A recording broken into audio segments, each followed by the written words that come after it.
I haven't even started yet and you're talking.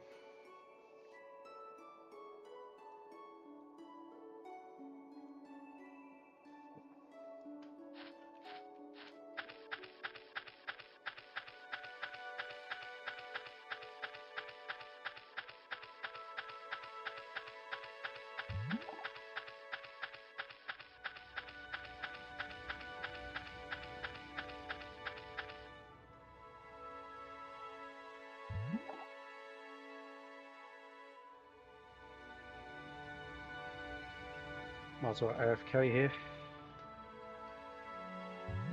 That's not Minecraft. It's the original Helrift sounds.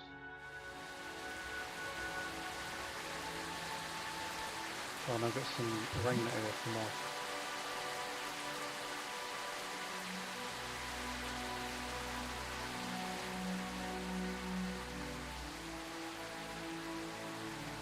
Not too loud.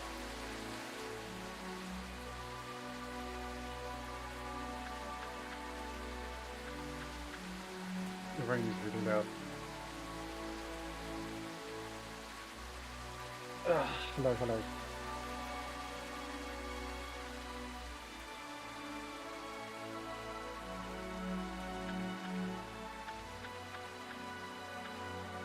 Oh, why monster? Oh, I've got tea today actually.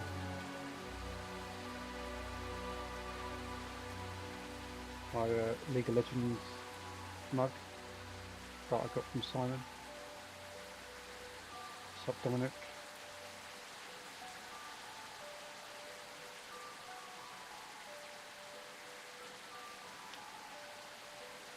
Oh, how's it going?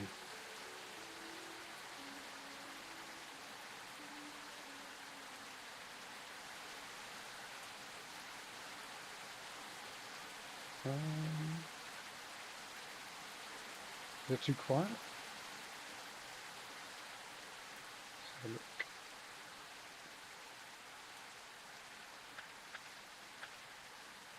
Oh.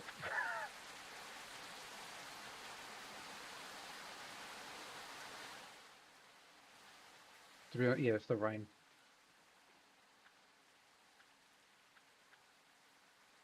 Hopefully that's a bit better.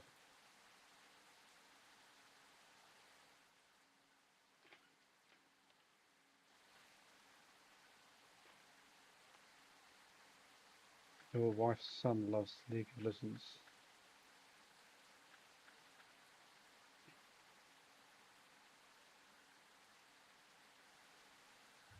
That's great, I guess. I didn't know you were married.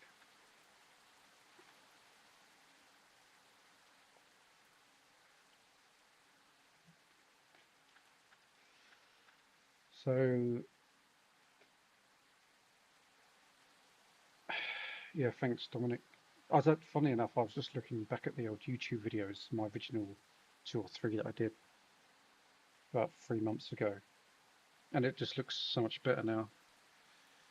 Like I've been doing this area specifically early this week. This is a POI, point of interest for travellers. So this is where they're gonna, rather than teleporting from McCaffin to go to the 2 cities, they'll come to the docks and speak to an NPC here. And then I'll be working on a couple more POIs later this week. One will be the church in the cities, which will have a cemetery.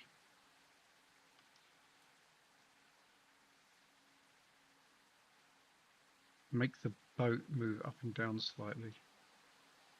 Do you know, I was considering adding some physics to it because you can simulate buoyancy. I just didn't think it was necessary because you just need to. I can't remember. I saw a YouTube video about it once, but if you put a random downward force with random upward force, it will just sort of bounce about in the water, or the fake water.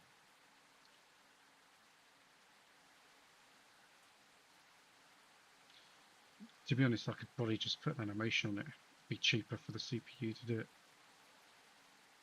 But yeah, anything like, yeah, anything to make things look more dynamic is good. So yeah, I'll keep that in mind. Like the only thing moving here is the rain and the grass. Just do simple sin and cos motion. Yeah, I could just use an animation for it.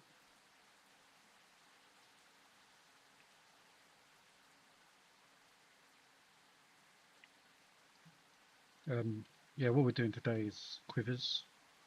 I'm actually on the wrong character.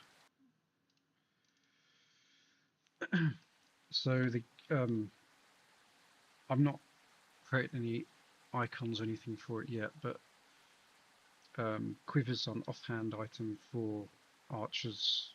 Like the mages have the books, warriors have shields, archers have quivers.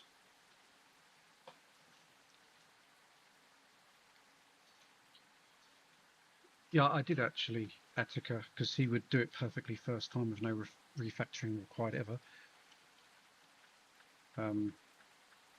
But I can't afford him. He's a big city guy now.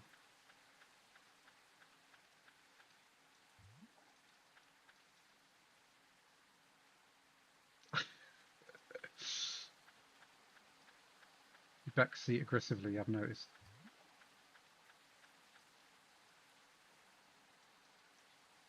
So the quivers are an offhand item. So I've actually done a little bit of it already, where you can see there the quiver is an offhand type of quiver, and the biggest thing from the quiver is the inherent bow draw speed. So you might not be able to see it, but what am I on? I'm 100 finesse. This is my current draw speed, and then with you can see with the quiver equipped, it's slightly quicker.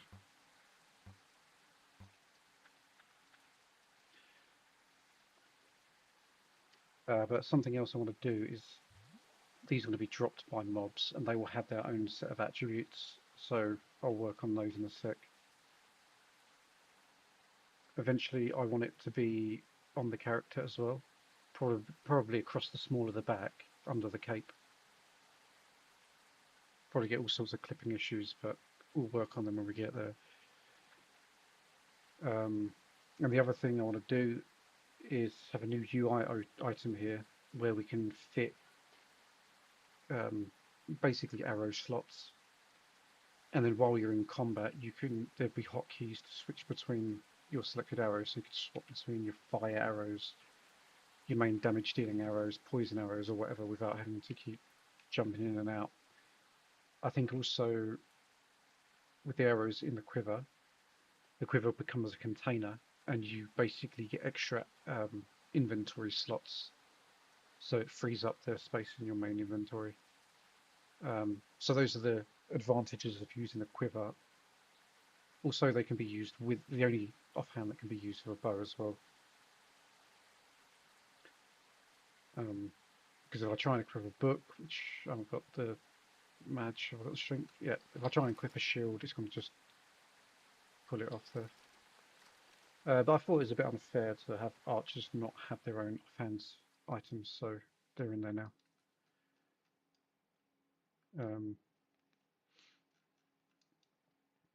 Yeah, so I guess let's get started.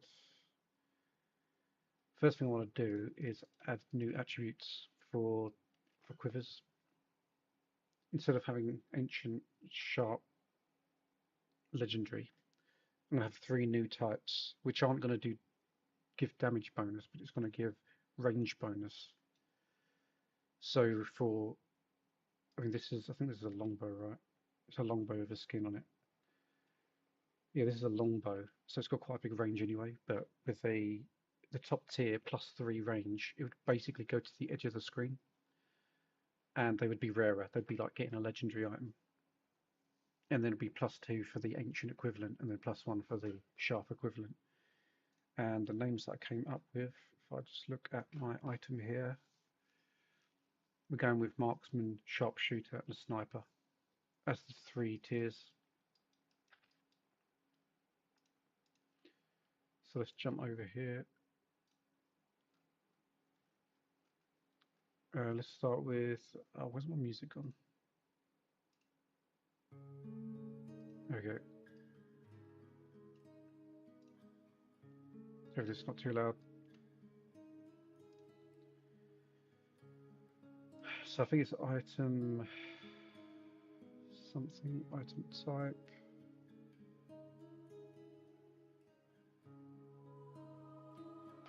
I haven't used these for a while. Where are they? Item type, stat type. Yeah, stat types.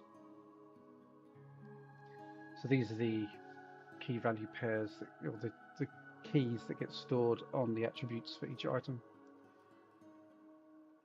And we've got bow draw speed there.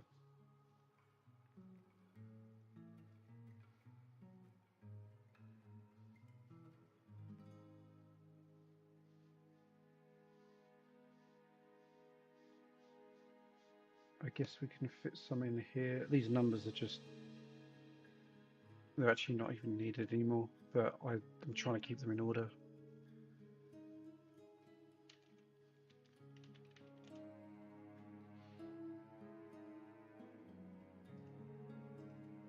These are just the numbers copied from the old XNA project. So we've got marksman. It's just sharpshooter. Oh, these were going on the bows actually. But yeah, let's finish them.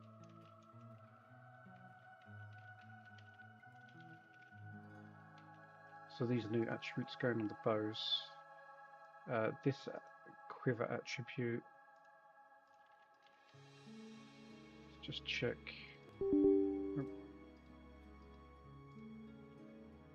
If it's a quiver, it can have bow draw speed, ranged damage bonus, SP recovery, HP, or maximum HP and maximum SP. What might be good, there is one that I wanted to add to quiver, which is called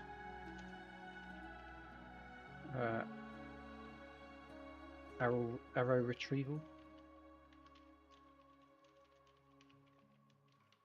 So what arrow retrieval is you basically have a chance of retrieving arrows back after you fire them. A very small percentage, it's just something else that the quivers can have. So I'll implement that today as well.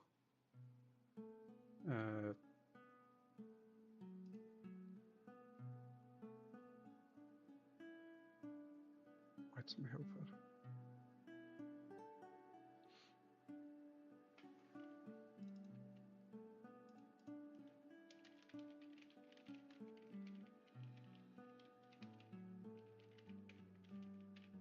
So yeah, I'll implement that today.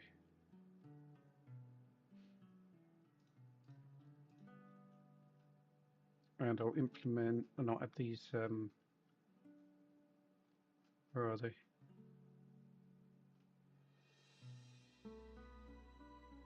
Oh, actually, so these three, so legendary, sharp, and ancient, shouldn't be on some of these because they're melee only.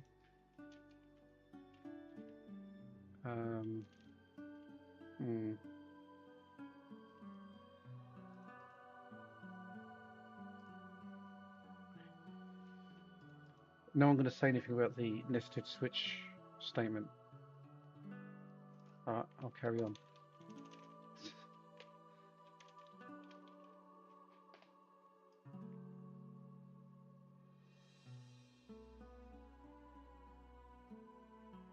I think I need to add these manually because I might add a new weapon. I've got some new weapon types in mind. And if I add them later, I'll forget about it. Also, we can't have a fishing rod that's ancient. Other tools. Or unarmed. Wands and battle staffs are actually kind of useless. as ancient, sharp, legendary, so I think I'll remove them from the list as well.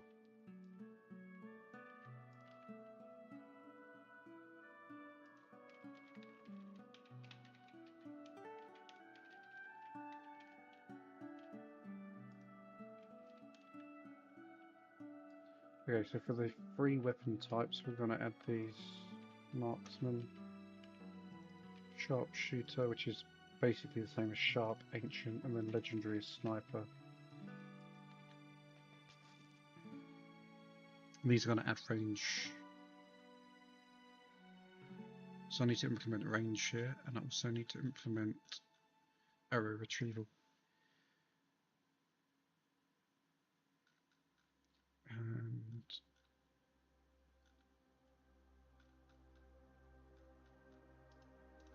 okay, so let's look at range then. I can't remember where the range calculation is.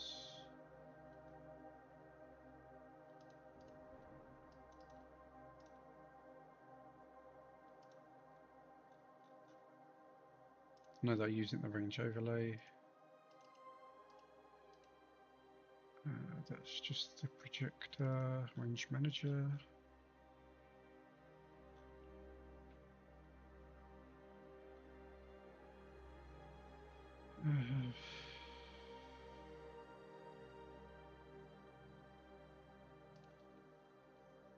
Alright, so we haven't got like a helper function for the range, it's just pulled from the config directly.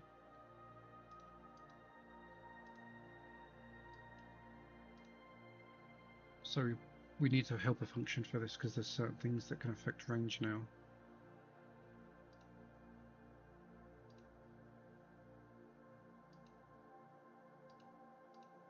So maybe I'll leave this till last because this isn't really the quiver. So let's add in the arrow retrieval code. I'll do the UI bit quickly because I know where that is.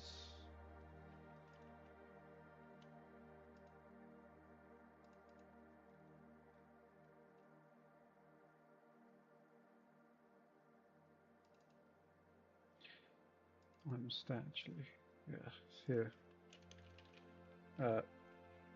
Obviously all of this will be pulled from a config at some point for the localization, but for now.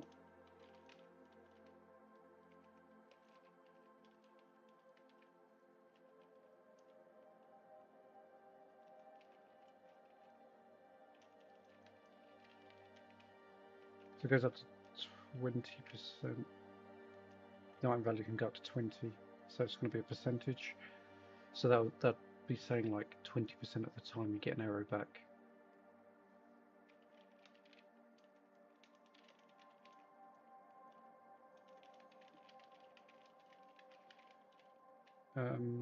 So what can we call this? We've got arrow retrieval chance.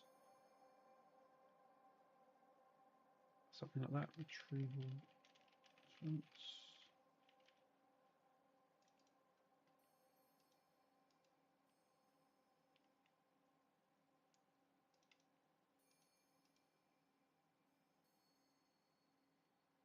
Does that sound right? What's another way of saying arrow retrieval chance?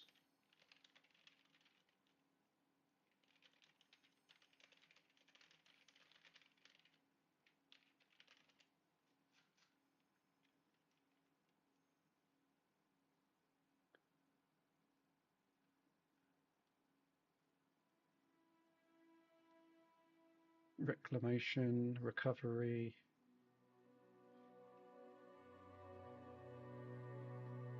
Recovery sounds better. Recovery, arrow recovery chance. So now we need to go to where we perform the arrow attack and do the dice roll, which is going to be under character possibly, or owner.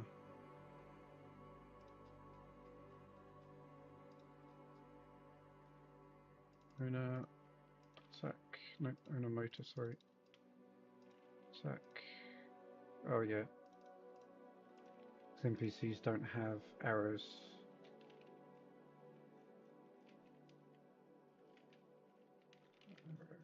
the arrow stuff.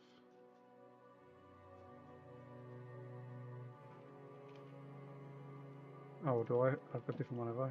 Oh, attack. Fire bow. There we go. So this checks if there's any arrows. And fires the projectile. And then the server does the same.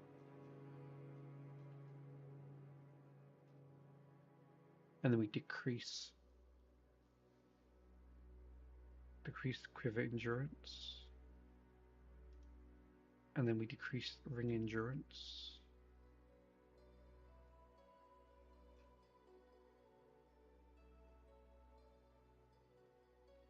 Decrease item endurance. Where's the arrow?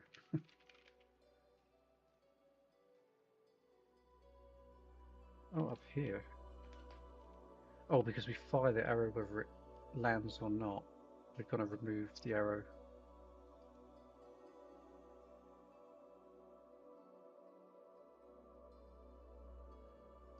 So we're going to probably roll a dice in here. Ooh. Arrow retrieval. Chance is character. Get.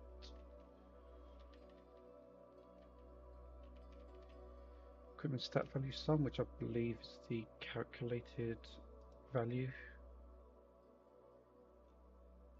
Oh no, it's get equipment stat modifier, but actually there's no modifier on arrow retrieval, but in case we add it in the future, we should be using that one.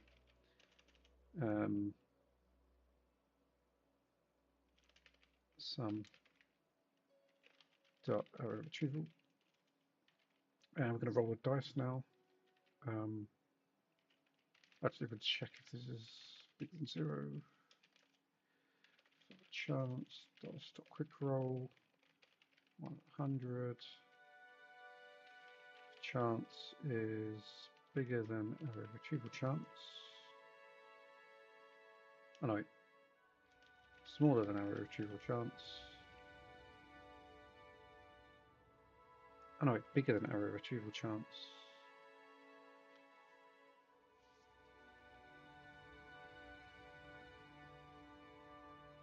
So we just do that.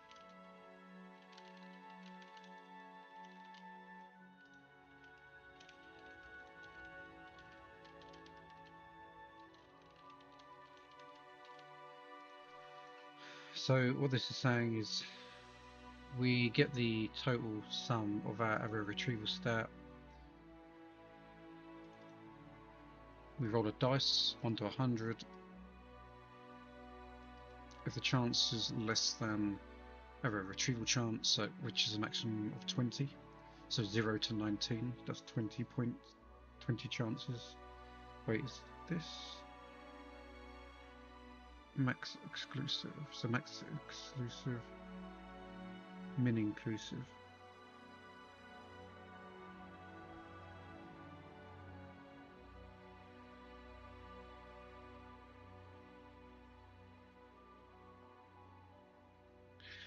If it's max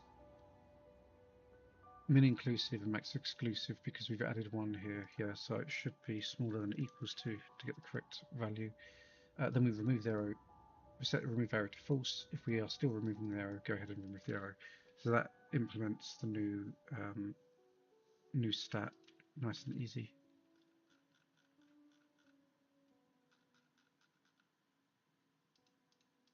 That bit is done.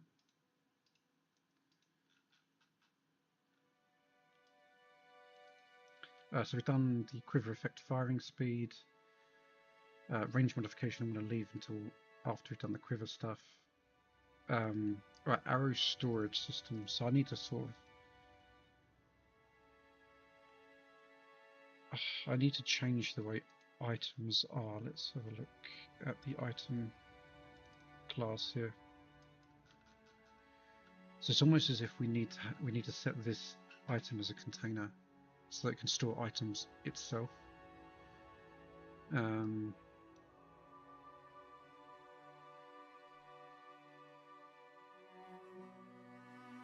Because the only other way to do it is to put the items into the inventory and somehow flag that they're not in the inventory. But then there's loads of code that checks for like maximum inventory and stuff. So I think yeah, that's probably the best way to add it into the item here. But we'll probably need to define it on the config as well.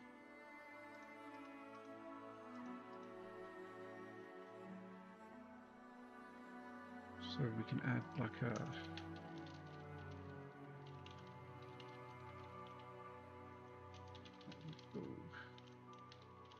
this container, something like that. Maximum capacity. I mean, we could say container type and then define the maximum capacity separately. I can't think. I mean, we might add things in the future like I don't know, bomb bag or something like that. We can store your little alchemy bombs to throw. Or, I don't know. I don't know what else we could come up with here.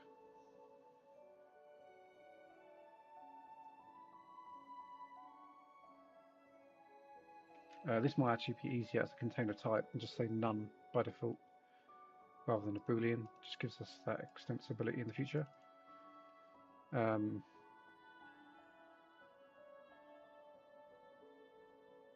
Yeah, maybe we stick with max capacity. And then the type is going to define what type of items it can actually store in there. That might be a better way.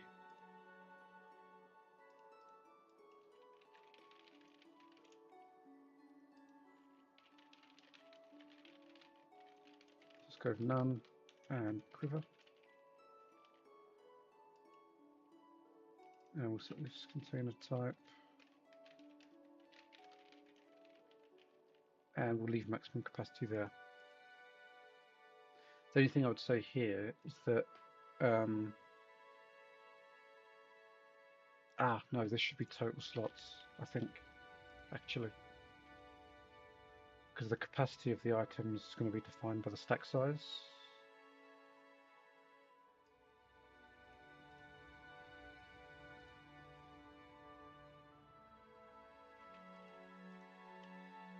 Because that's item data. We also need to change it on the data that goes into the data store as well. Character data.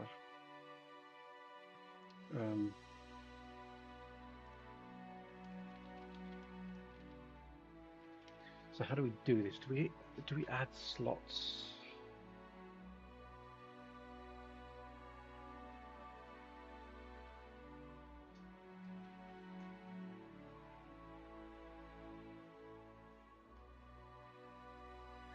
Inventory on the character.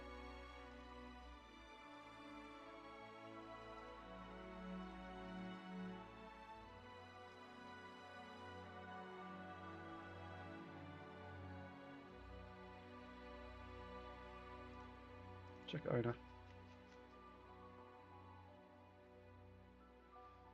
Yeah, inventory is a sync list of items.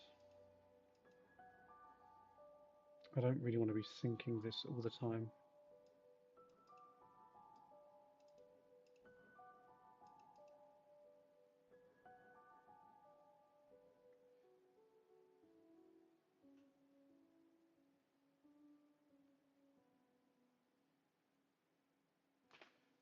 Let's try it this way. Public item contents. So there's a bit of recursion going on here. And same with the data store data needs contents. So item data.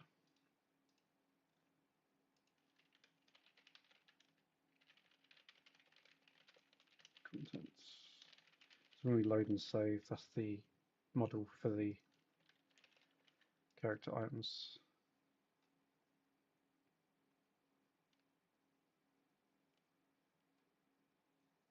I just don't like this recursion, but let's see. I non-serialize that maybe. Um,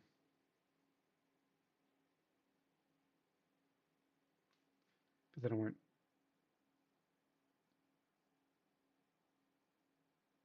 Oh no, that's fine. I actually don't think it's being serialized anyway.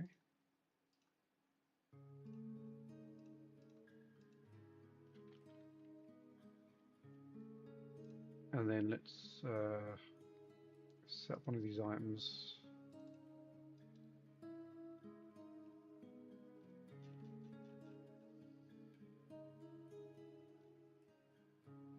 Quiver.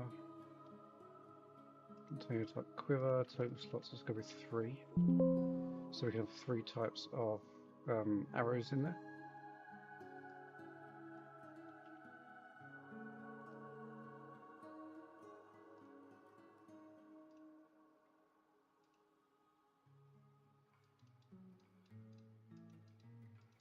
Okay.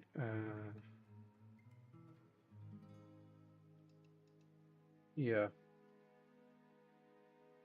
And let's see if we can manually load it then. So if we have contents, which is an array of those, and then contents here, we actually pass that in over here somewhere. So item data contents null. So contents length bigger than 0, then the contents equal to item data dot contents dot select new item, like that.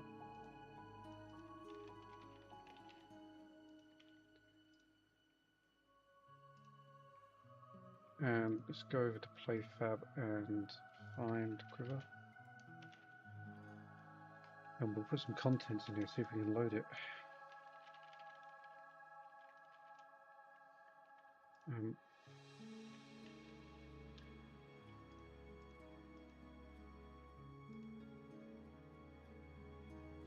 We have some arrows somewhere. We don't. Let's add some arrows quickly.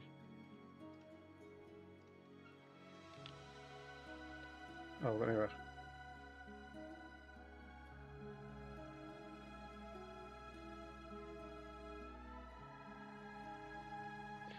Yeah, this is why I was going to have a bunch of issues. I think the recursion is going to be an issue over here.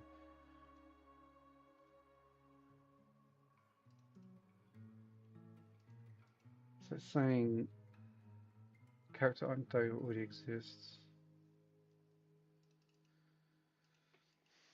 It's actually for the data for the network code.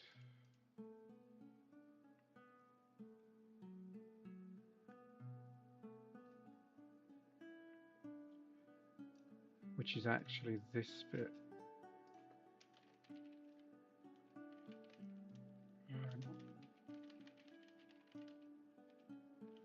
See if we can force it to ignore it, possibly.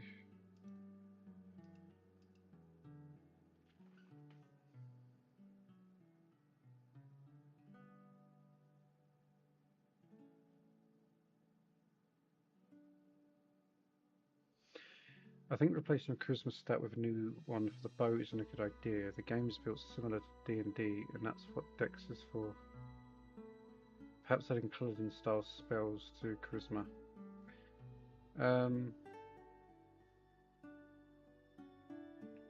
Yeah, I mean, the reason we went for that, we changed charisma because charisma was useless in the original game. And it was something that I introduced in the Helrift world, and it worked really well, so that we could get 3 rotating classes. Or, you know how classes are pretty open in the game, but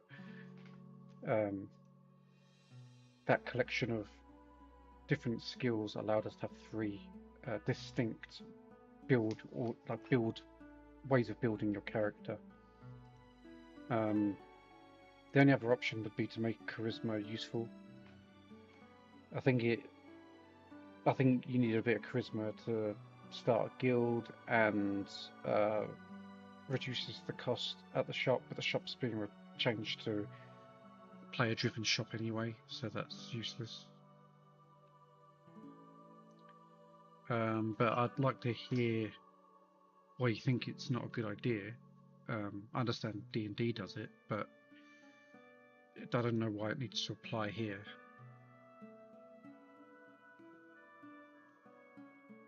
I think one of the main problems with it is balance, because obviously you've got more stats to balance against each other.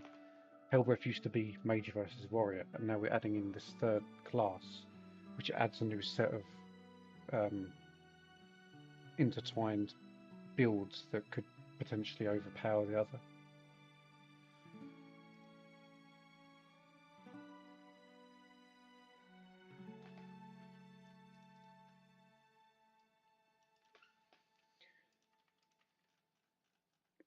Let's see if this is what it's complaining about.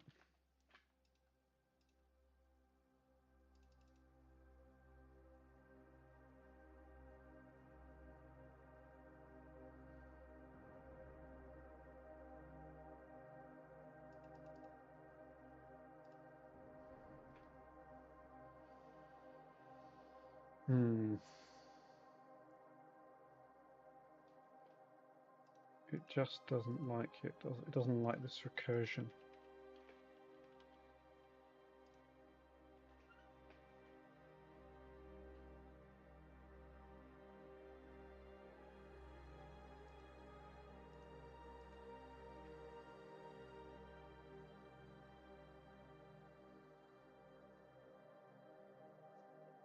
So how do we deal with this?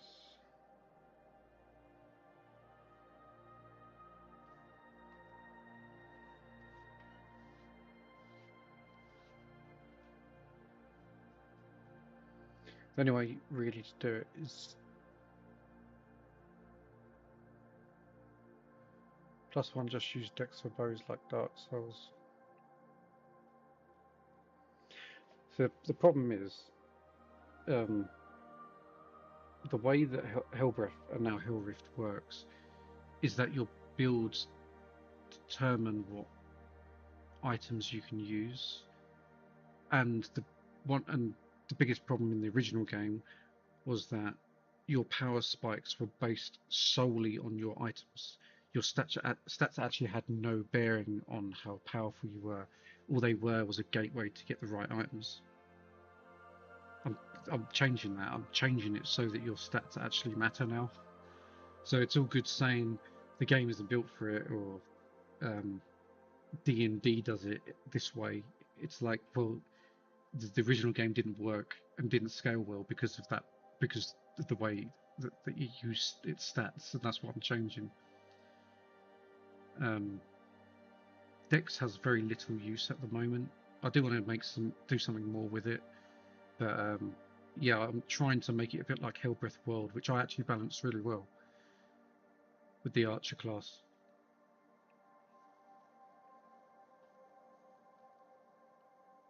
Well, this is the problem. You shouldn't really scale your weapons that hard. And Helrift, just your power spikes were scaled directly from your weapons. Your stats literally did nothing. If you could wield a giant battle hammer at 50 strength, you just run 50 strength because you didn't need the extra 150 strength to get any. You might get a few extra points, like damage points, but it was all down to your weapon. And that's wrong.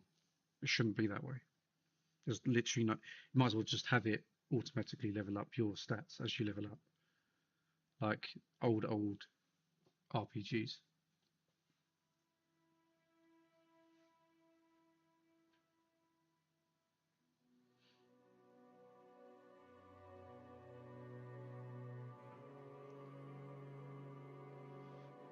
Yeah, I mean, it's a soft cap in the fact that you can't output more damage without reaching a certain stat level. But Helrift always had these calculations in to scale your abilities based on your stats, but they never really used it. And the reason it works so well in Helrift and now Helrift is because there is no classes. We call them classes, but you could build how you like. So having a combination of different stats allows you to build certain things. In Helrift World, we had battle mages and we had archers. Battle mages was a strength and magic and intelligence build, and then the archers was strength, dex, and agility build. I mean, they're only called archers because that combination of stats streamlines you to the weapons and the armors that require those stats. So yeah, I get it. Like, I understand it's like D&D, but I'm not making something like D&D. If you want D&D, play D&D. If you want Helrift, play Helrift. But yeah, in my opinion, it's not designed correctly, which is why the game died.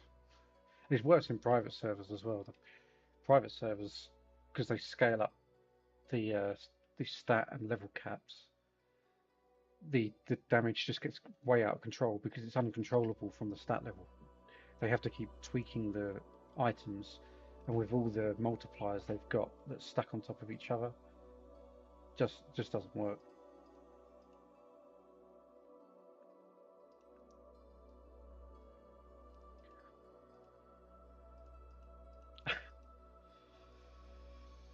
Not enough ads and more microtransactions. Yeah, maybe. I hear that Helrift Olympia's got a lot of microtransactions. But yeah, probably marketing. You're probably right there. Or lack of marketing. So I don't know how to do this because Fishnet is preventing me from having recursive items, which I guess makes sense. The only thing I could potentially do is have a class or a model specifically for the contents. I don't really want to do it that way though.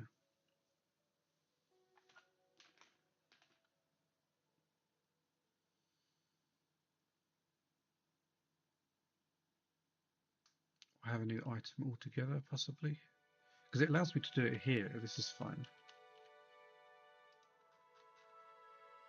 On the item itself, I'm going to not serialize that though, because this does go down with Fishnet.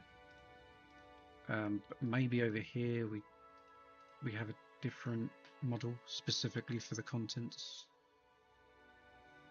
The problem is it's the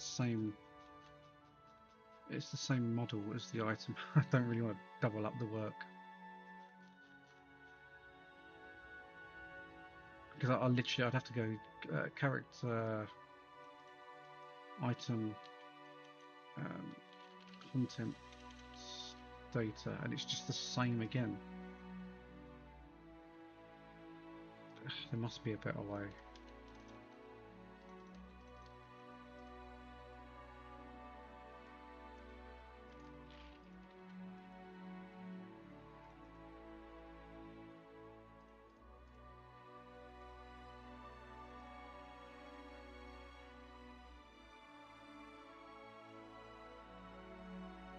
Yeah, and then we've got to do that and do it in here, and it's not good.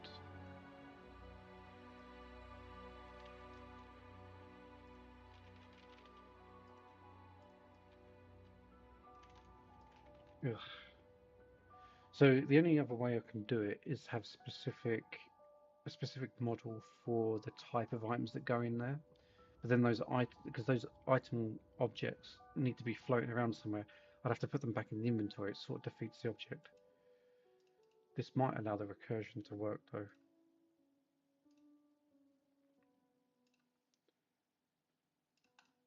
Let's add some arrows in and try and move them as contents of the quiver. See what happens.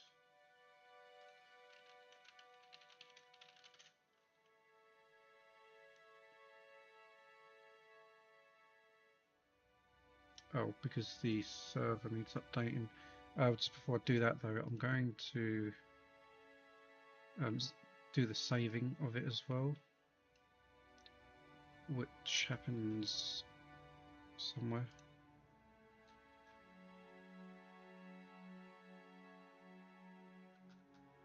Oh, it happens here, right?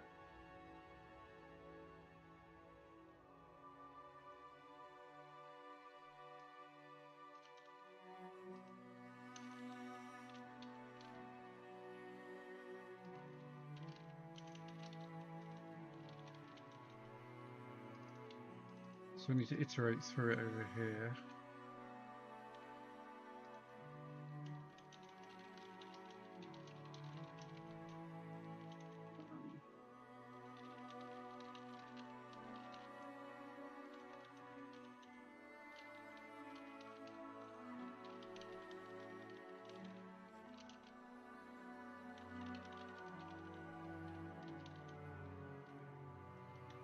I don't like that we have to do it this way, but it is what it is.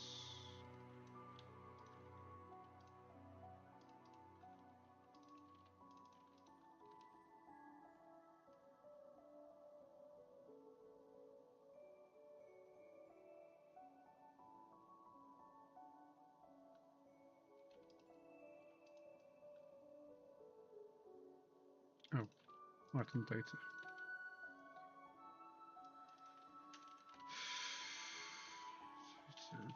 Content.add.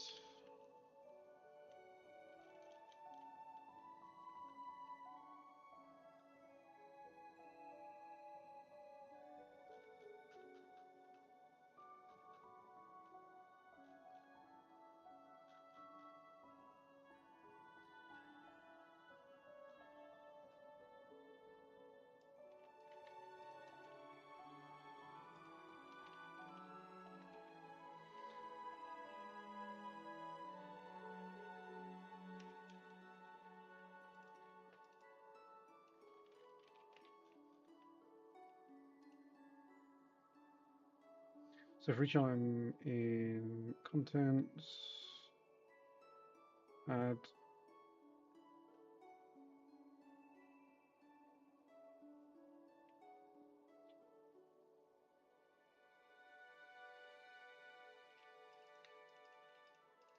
Add that, and then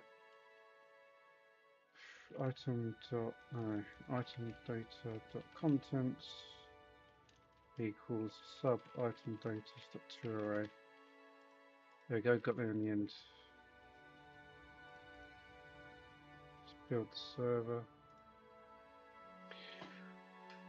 Ultima Online has many spells and skills that can be used in the game. I've not played Ultima, to be honest. It gets mentioned a lot in the Discord. What spells do you have in mind? I've got lots of ideas for spells. Happy to hear ideas from other people though.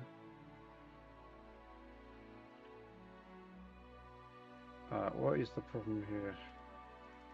Oh, this annoying IntelliSense thing that keeps happening.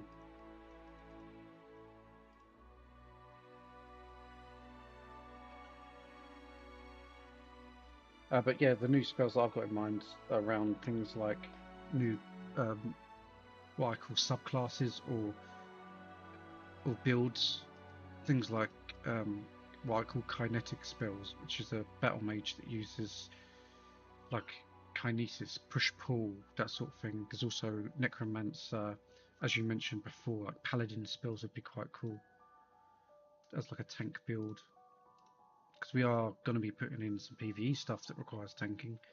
But also, if you remember on the OG, they had like the Heldinian gang walk, whatever it's called, where people would block that, stop people getting the flag, things like that, block bridges, etc.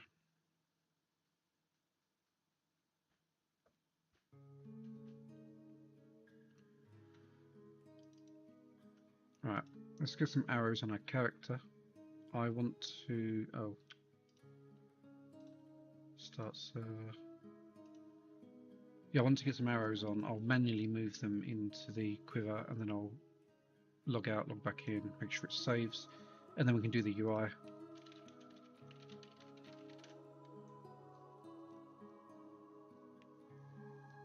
I think Ultima Online was pretty popular, wasn't it? Still is.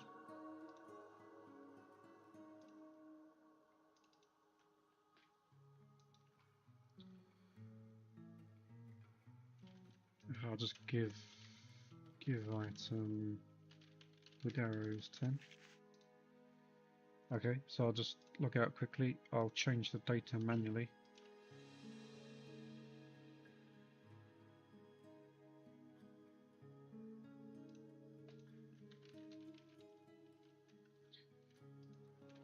Let's go grab the arrows first. On the wrong character.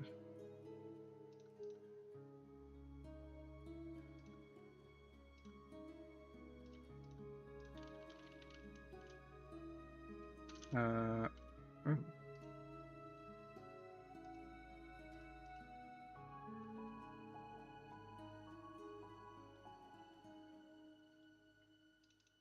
It's not saving for some reason.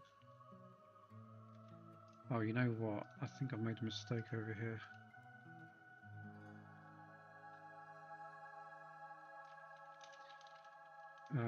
Yeah, I think if there's no null check.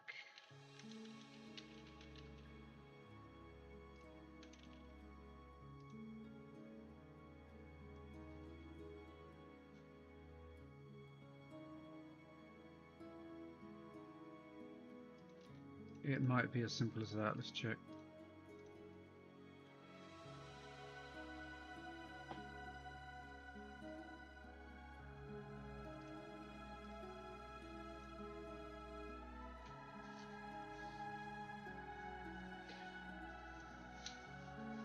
Yeah, I mean, referring to other games is fine.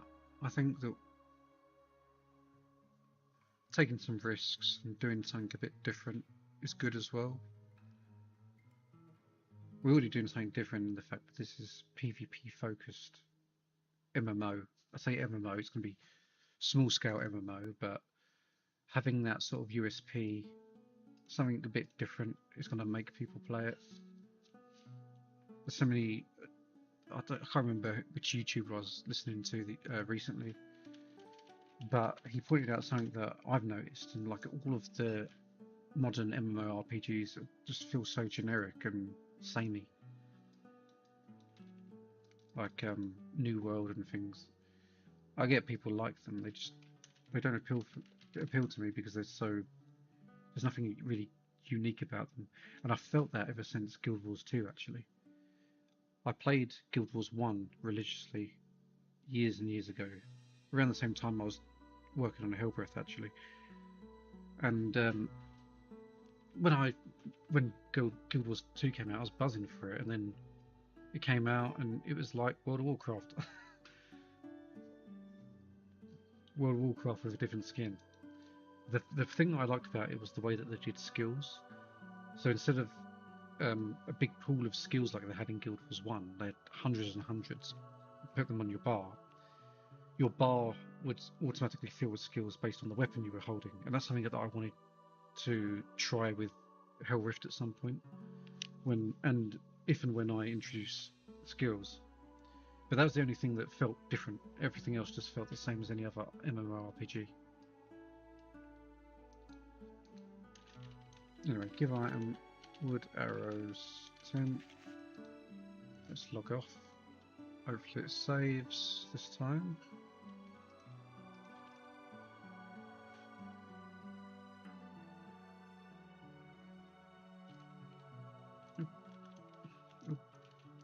That's unlucky. Yeah, got my arrows. So these need to go into the quiver. So this should be contents.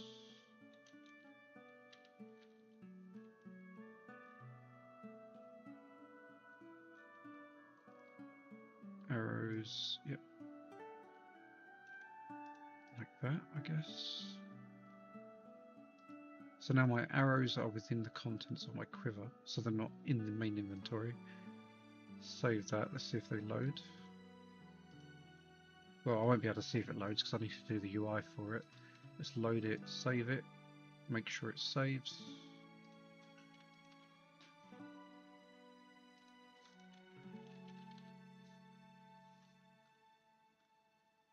Oh, I've somehow saved a quiver inside my quiver. My arrows are gone, I guess. Well, it saved contents, it just obviously saved the wrong item. I've obviously done something wrong over here.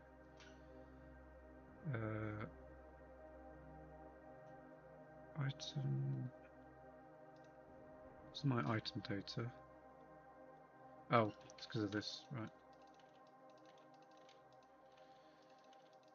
Copy, paste mistake.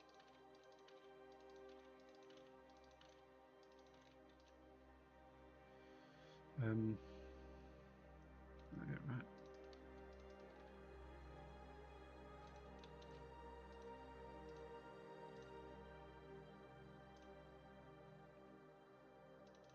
I could probably just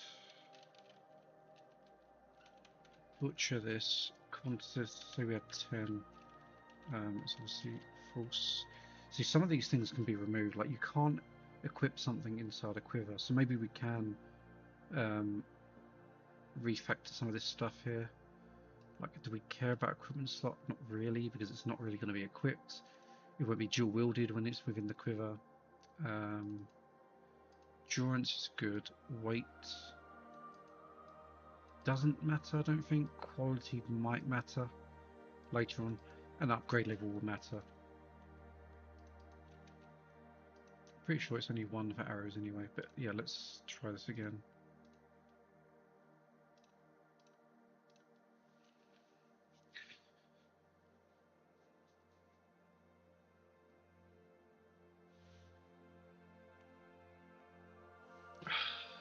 Grab a drink.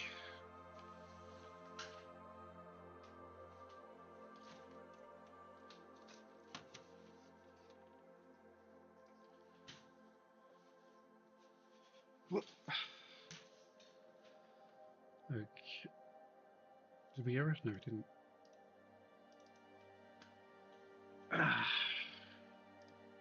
See if this works. So I should expect to be able to log in, log out. It should save the arrows that are in the quiver rather than quiverception, quiver within quiver. So yeah, we don't see it in here, that's fine because we've got to do the UI. We should log out, that should tell the server to save, and then we should see that the arrows have saved. Yeah, good.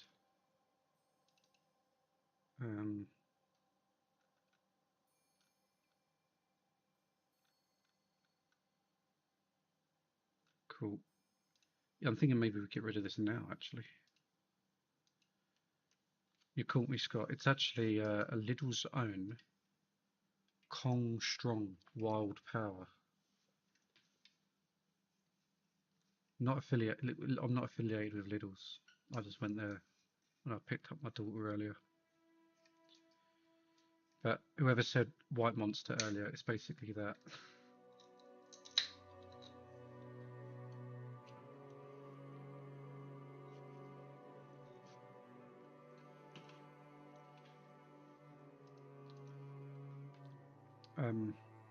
Anyway.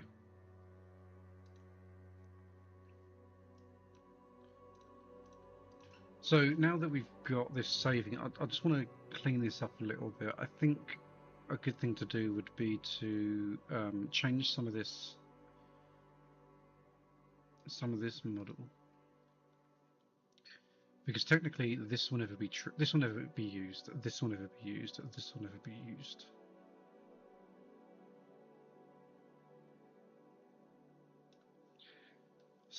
Monster sponsors.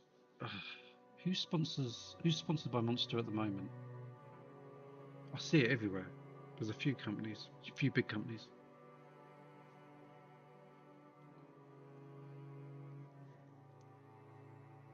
Who did I speak to recently? Someone had loads of Red Bull come in. They must be off their tits on caffeine. Fucking hell. Because they were being sponsored or something. They just literally had crates and crates and crates of it, and they would just take them during their workday. Mad.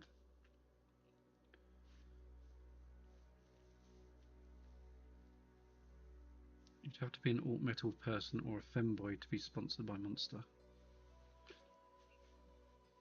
I really shouldn't be drinking it, to be fair. YOLO.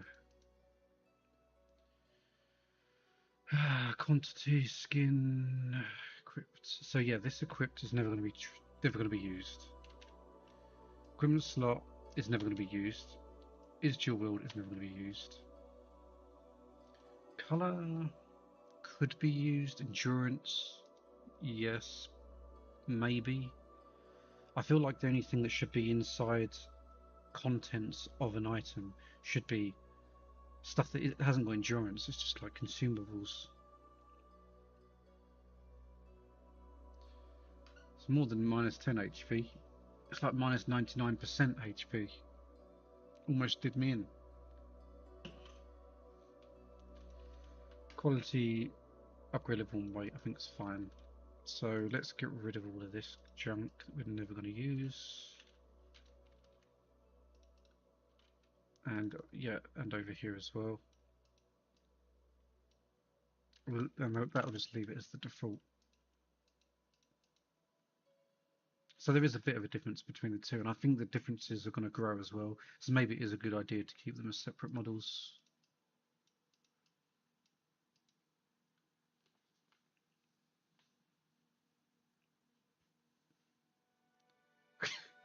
Glass cannon strat. I guess you're kind of right there.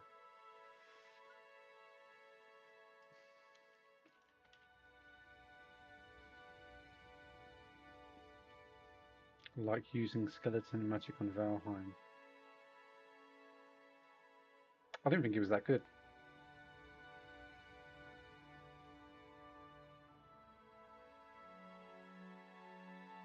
Message retracted. Like using shield magic on Valheim, okay.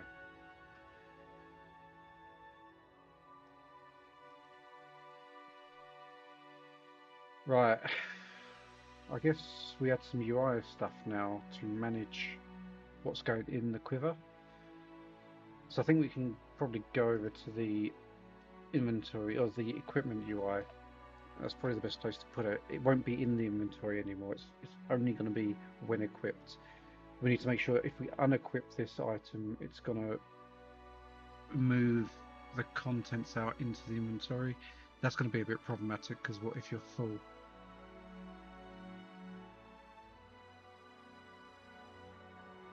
Oh, I get you. Like HP sacrifice for power. Yeah. Funnily enough, that's going into Helrift. Does the game work in 4 to 3? I think you could probably set it up for 4 to 3. The all the UIs. I mean, there's a few things I think that I haven't scaled correctly, but most things should scale to whatever resolution.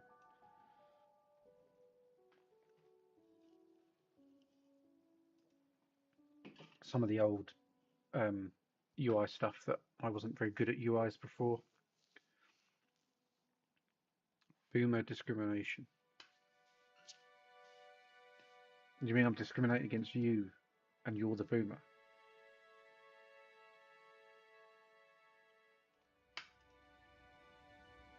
Okay, equipment. Where's my scene view? So here's how equipment looks at the moment. And the offhand is down here. So what we could potentially do is have it on this blank space down here, or have it coming off to the left maybe, and then the only problem with that is it's going to be over the top of the character. I haven't really thought this through. I mean, it could go out and up here like this, 1, 2, 3, and maybe have a little line there to show that that's to do with the quiver. Something like that. To start with, I'll do a fixed number of slots.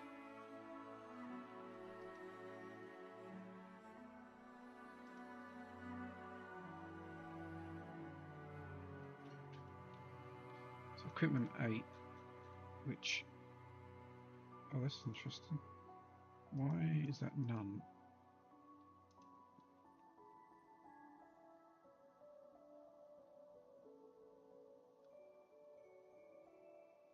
Why is that none?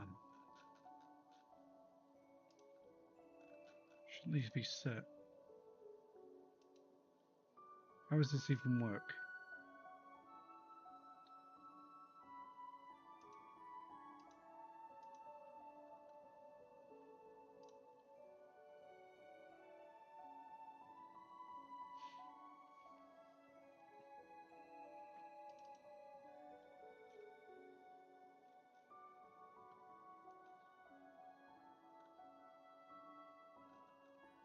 Oh, is it possibly just using an index or something?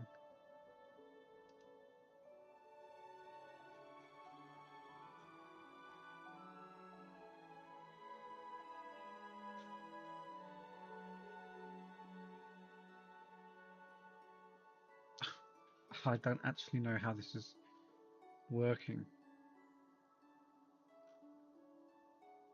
What? Well, how they can't be none. That's wrong.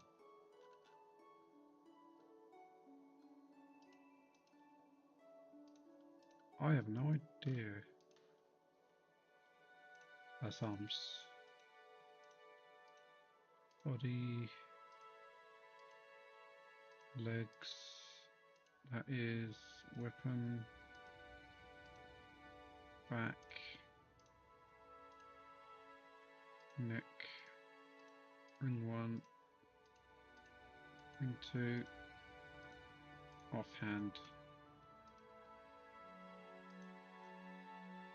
The only thing I can think is that it's done in order.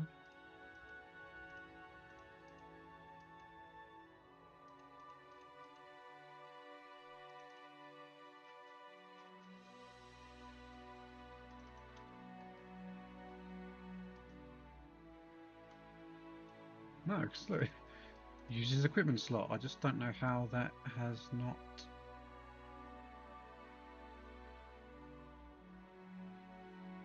Oh, unless. Do you know what? It's probably I've probably made a mistake here. It's probably on the scene.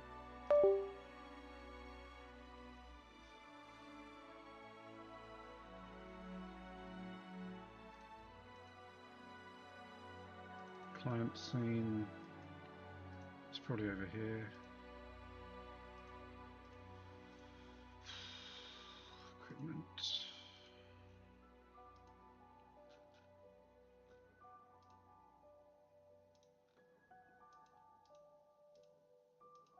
Wherever. Yeah, I think it's on the scene. I'm just going to apply this here.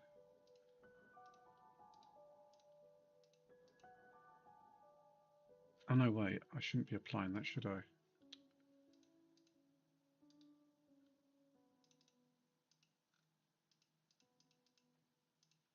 For this one, open.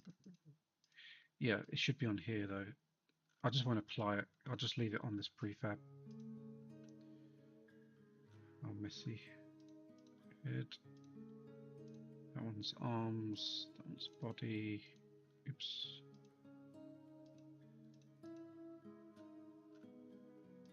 That one's legs. Yeah, that's fine. Oh, censor that. Anyway, let's go back. We'll go back through the prefab so we don't have a naked character there. Yes, that's fine. Prefabs. Equipment. Okay. So, first thing I think we'll do is, I think maybe we can add a new section here, and oh no, we can't add that there because horizontal group. Where can we add this? Can't do it there, can we? Is that a vertical stack? Yeah, that's a vertical stack. And the background has no stack, so we could just put it up here. And let's do another vertical group here. I'm going to just copy this one in and unpack that.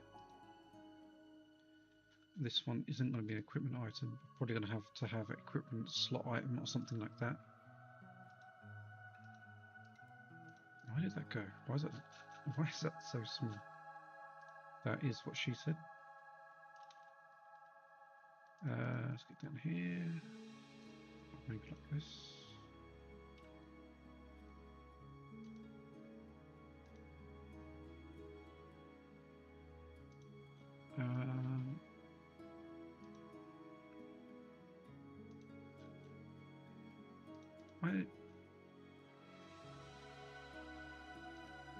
Oh, because of because of this. There we go. So in UI is horrible. We can set a layout element to fix the width and height of an element, but your layout group needs to control child size. Needs to do both of those, and obviously we don't want it to stretch, so we turn those ones off.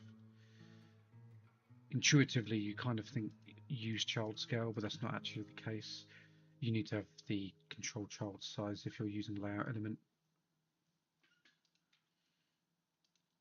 Anyway.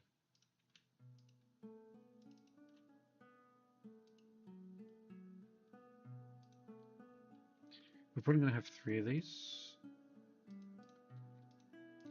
for testing purposes. Why is that so far out there?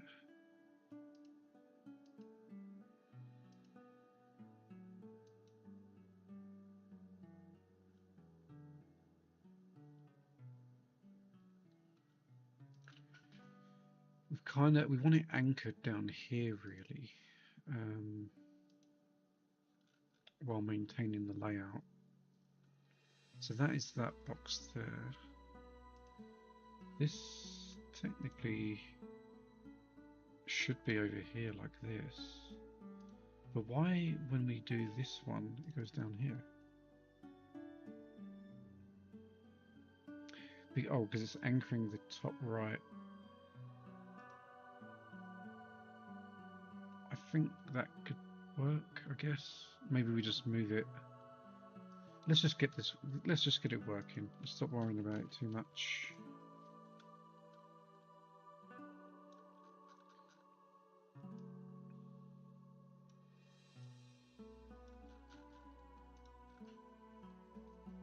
So we need to show that this is connected somehow. So I think we need some other box of some sort behind it, just to lay it out a bit nicer.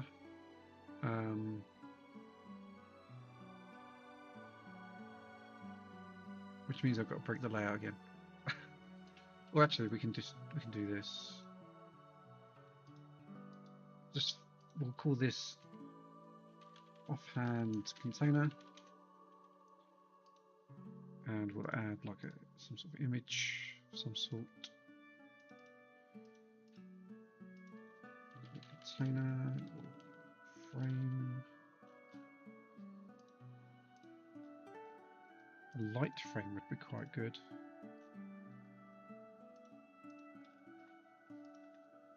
I could use the oh no.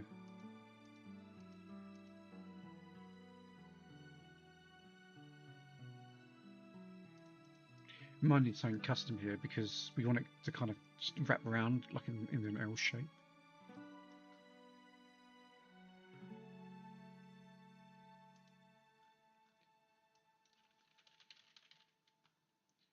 Maybe. Okay, let's just use the basic UI elements for now. So this thing needs to. How big is this container actually? This actually takes up the whole thing.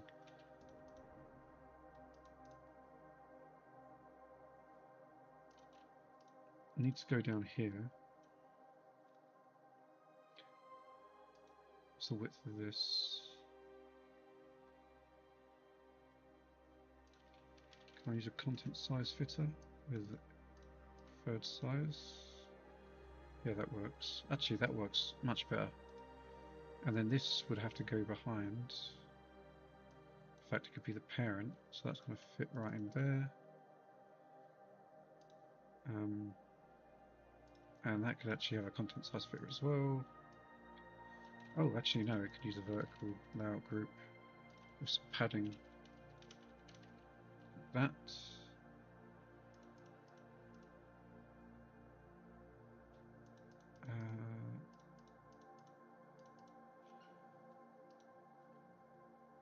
Oh, but now because this, yeah, because the content size fitter doesn't like that there's a parent layout group here. So if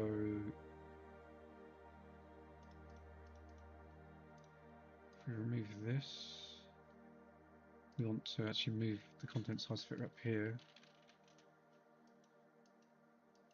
Like this. There we go. I hate UI, and then if we move that here, yeah, that's much nicer. Snap, it goes where we want it to go. Move that over here, bring it up here, and we actually kind of want this one to be above this element here, so that we can put another image that kind of goes. Oh, why can't I move that?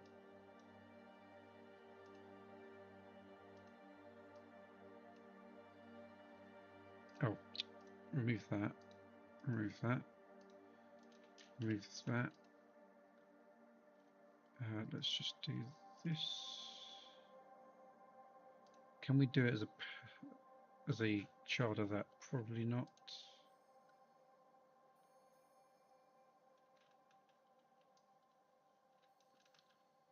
So how big is this thing? This is width 105, height 275. So width 105. Let's bring it up here. We want it to kind of look like this, so that it looks like it's part of it. Can move this down like that. We might have to use a different image here. We've got one called Pixel. Pixel, which is square. It's not got a border. Pixel. Yeah, like that.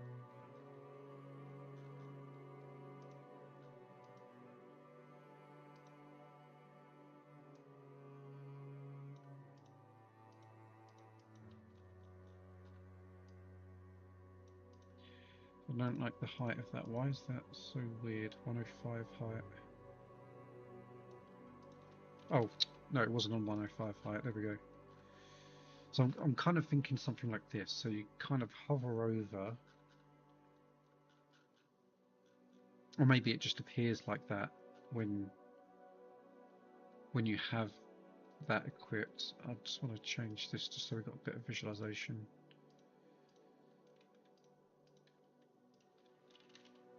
Arrows, like that. Something like that. Could even make these smaller, to be honest. We don't really need the full size, do we? But quantity would be good on there, so we could see like we have 10 arrows left, 15 arrows left, something like that.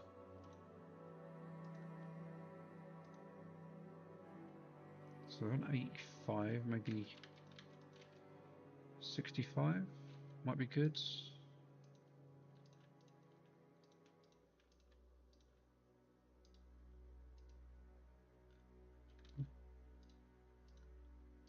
Like that. That could work. Means this background needs to be smaller. It should be growing with preferred size.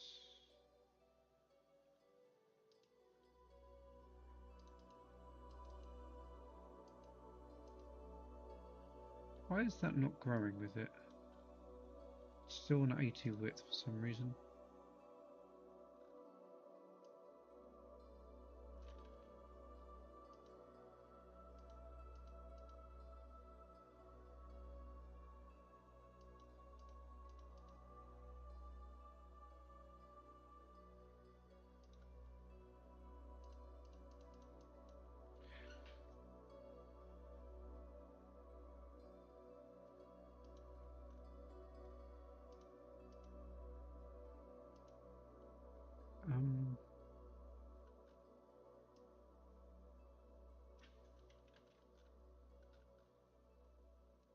still thinks width 100 for some reason.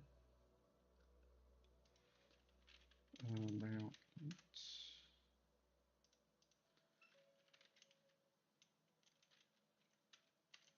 Yeah, it doesn't. It seems to be struggling. Why? 65, 65, 65. Images don't have any restrictions on them.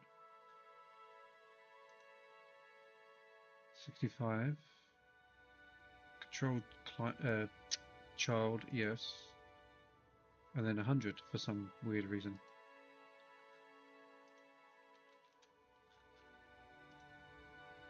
Huh. Well, min size works anyway. I don't know why the preferred size is coming out like that. Okay.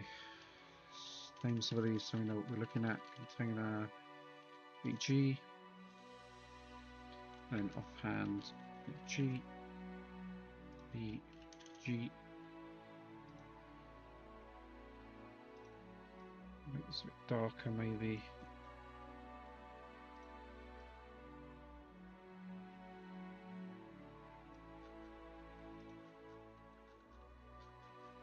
Alright, so this, right, so we need to keep track of this offhand container first and foremost. So on our equipment, let's add another UI element item for offhand container. Let's just call it offhand container without duplicating the word, but it is a container itself.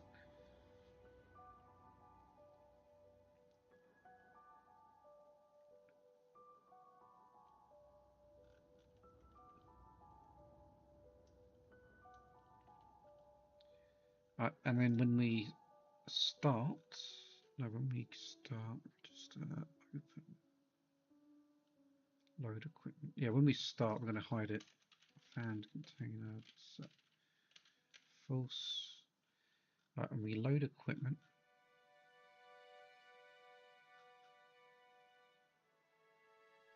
This loads the mannequin, and then we update items, and then we get each equipment slot and set the item or clear the item.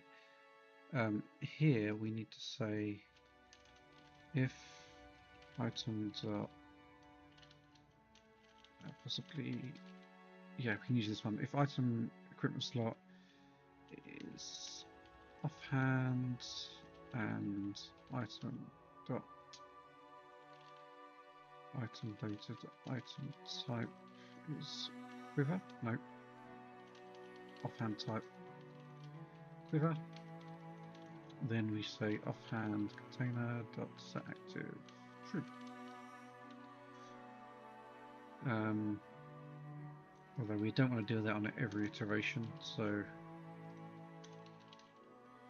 show container is false. Show container is true. As it's going through and setting those items anyway, we might as well just grab that boolean and set the container to true. I'm going to test that first.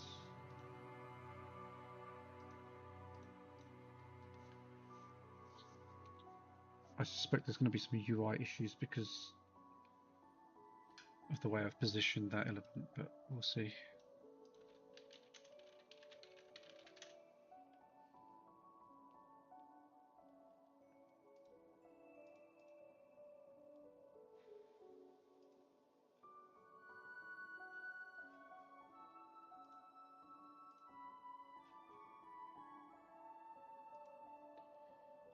Oh,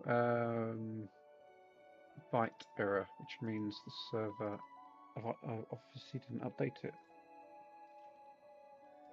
What did I do? Oh, I removed those 3 variables, didn't I, from the contents data.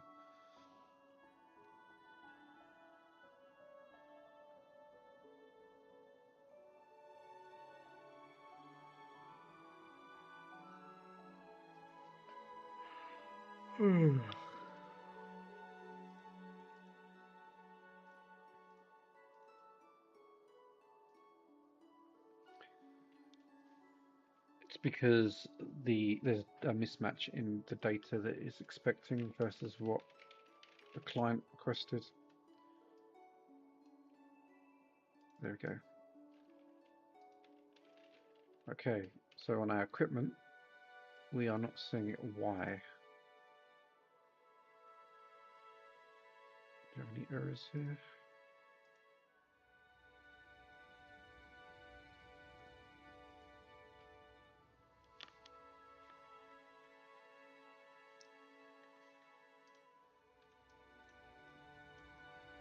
Let's check that we actually assigned it in the prefab.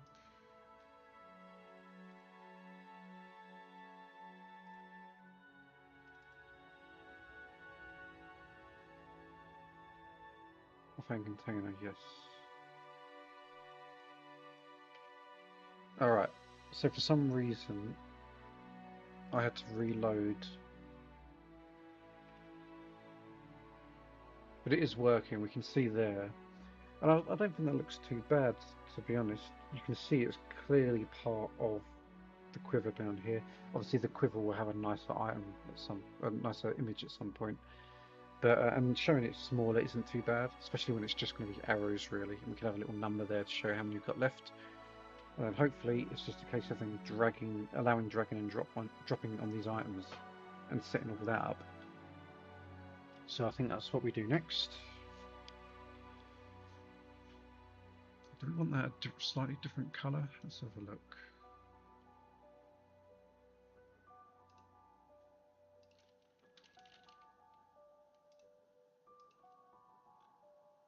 Play with the colour here.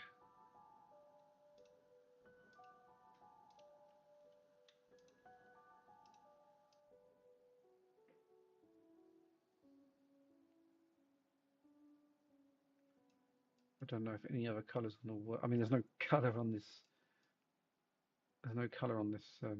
Oh, actually, there is that dark red on the header. Yeah, I think this needs a custom sprite so that we've got the same like borders or something. We'll just leave it for now. You can obviously see that it's part of the quiver here, and it doesn't get too much in the way. So, yeah. Okay, let's get this populating.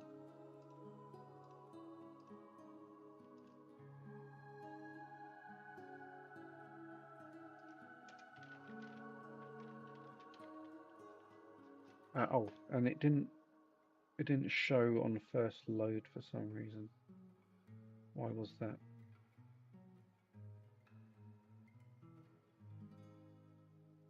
Oh, because yeah, on start.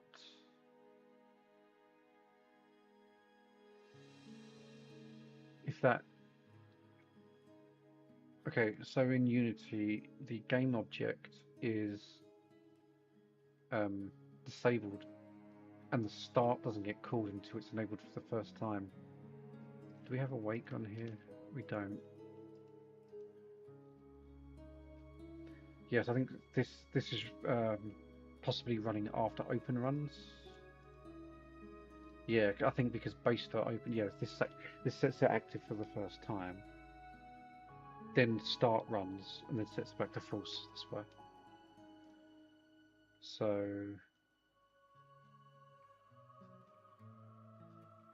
I guess we can do it on awake.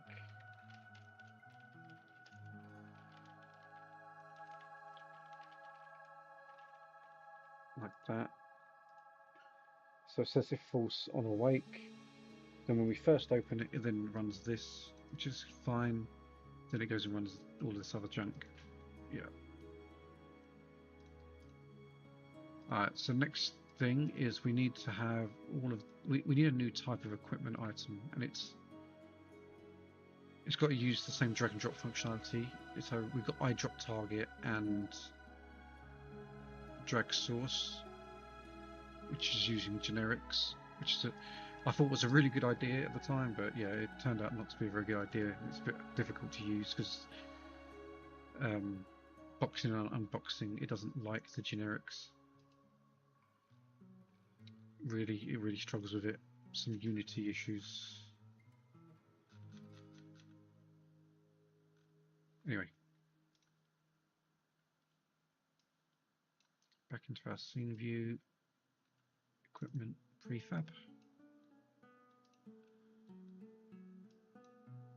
So these have to be populated when we load our equipment tab. I think just for now we'll have it fixed to 3 items. We did specify total slots on the item, but we can just fix it for now because we only have quivers, so we don't really need to expand that functionality yet. We'll call this one item contents. We'll call this item slot 1, item slot 2, item slot 3, and we need a new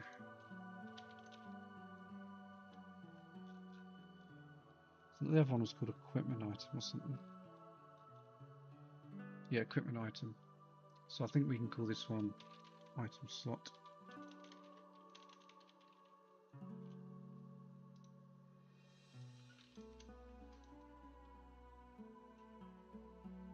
And a lot of this is going to be copying it from the previous code.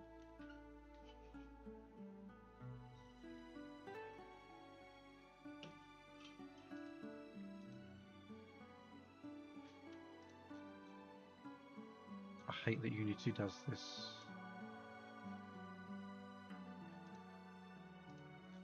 Can you go over here, please? Thank you.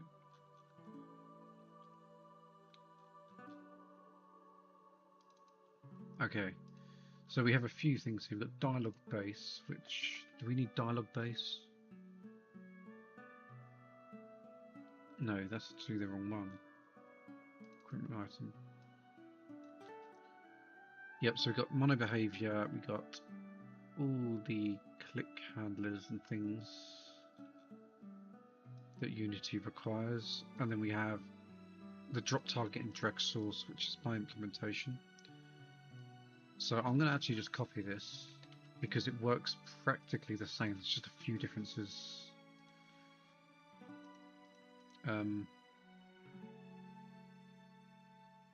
This one just needs Unity engine .ui.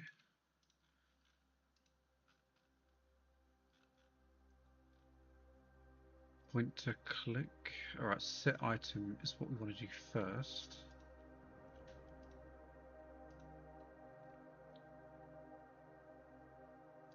If we maybe just do a UI underscore item slot slots like this, we just iterate through them.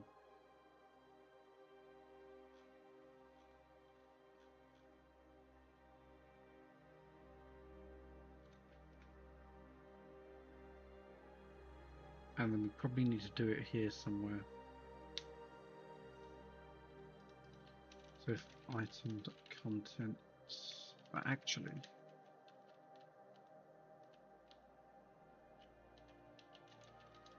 okay. We could, yeah, again, this is going to be a bit.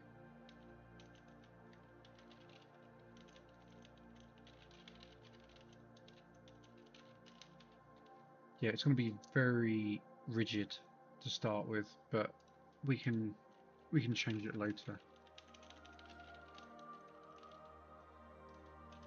So we set the active to true, and then we have to set the container items here. So for each, what do we call it? Slots. For each slot in slots.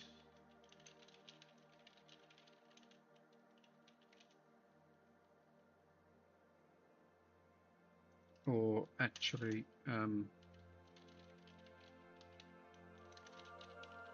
let's do some checks here. We're going to iterate through like this,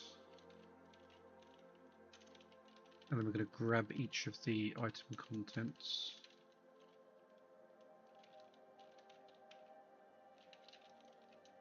from the container item dot contents I. So for item content, wait to null. We should probably do this as well.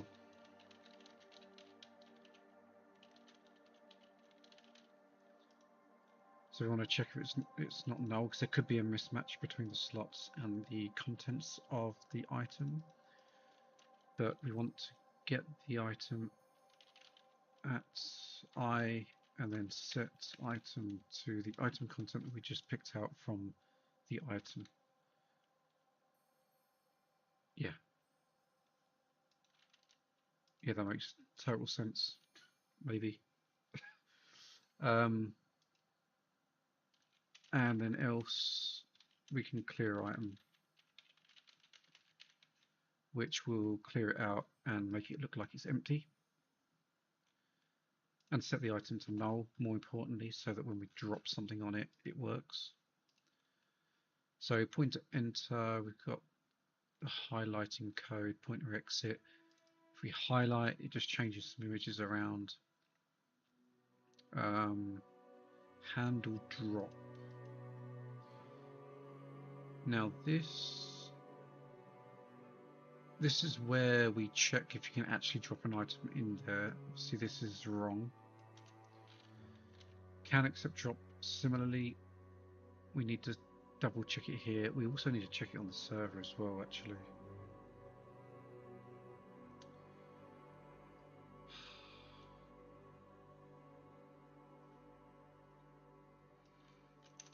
Anyway, we only accept items from the inventory. Let's just hard code this now. So if the item data dot item type is a consumable,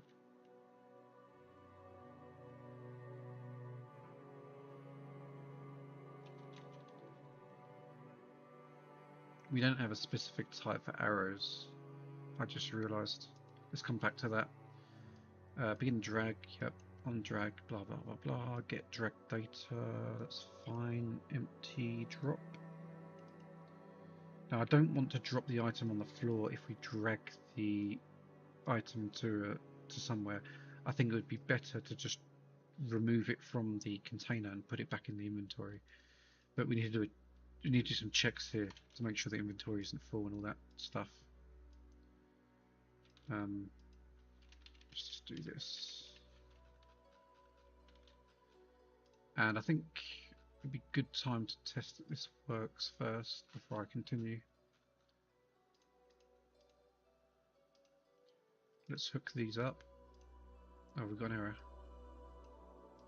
No. So our slots, we have slot 1, slot 2,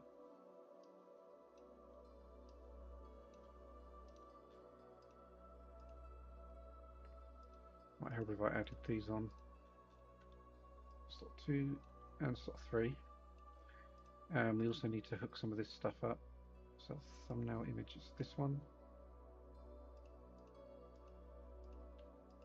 It might be easier actually just to do one and then add the other two after. So equipment, we actually don't need that.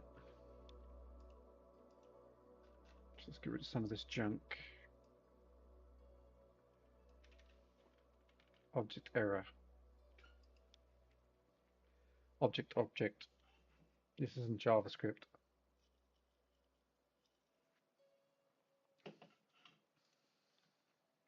Although I keep getting this thing. There's obviously something in the Unity editor, but I can't be bothered to restart it. Highlight image. It's this one, and we've got some hover stuff. Copy it from here.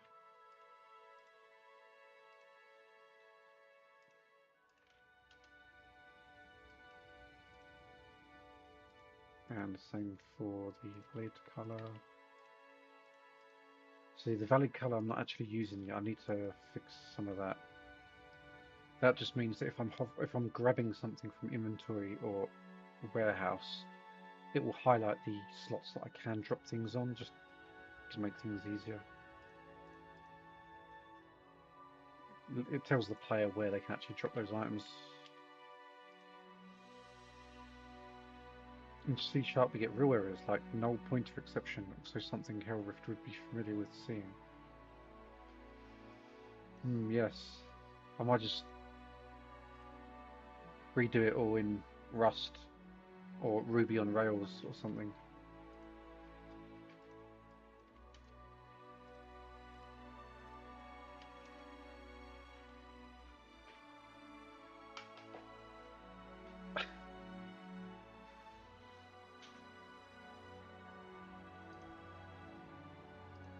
Okay, so we've got a few things to test. We're going to test, make sure that it loads when we first load the window. Make sure it loads the arrows that are sitting in the container. And we should be able to drag, but it won't do anything because we haven't hooked any of that logic up yet. But that is all stuff that all pre-existed in the UI code, and I've just copied and pasted it.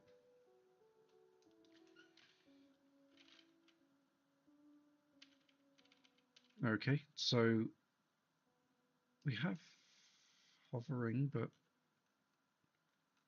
we don't have our arrows. Let's just double check it's still in the data.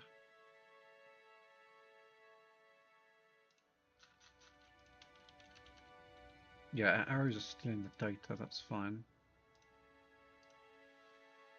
But we're not loading them for some reason.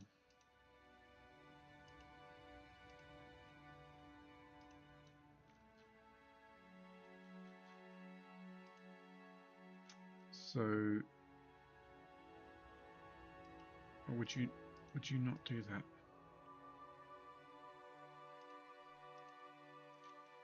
Okay, update items. If slots no equal to null, slots length is bigger than 1, which is correct.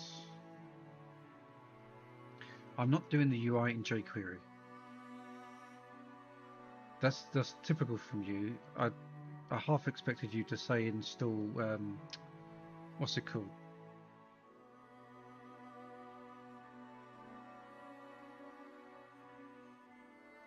What's the one where you could do all your stuff in HTML and CSS? Yeah, I'm not doing that.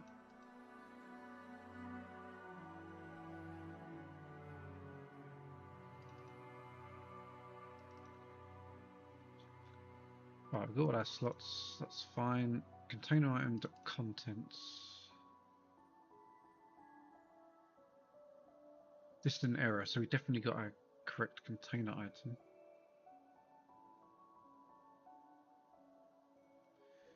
The content should be bigger than 0. Oh, hold on. Yeah, so here's a problem. Contents isn't coming down the data stream, is it?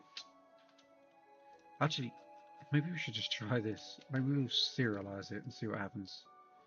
Maybe Fishnet can handle it. The boomer took it seriously.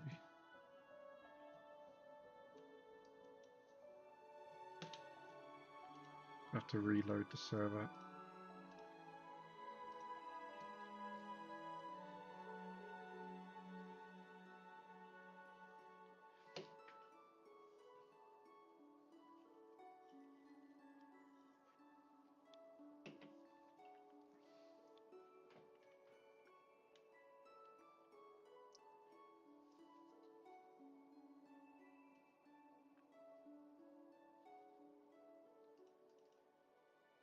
Let's see if it complains.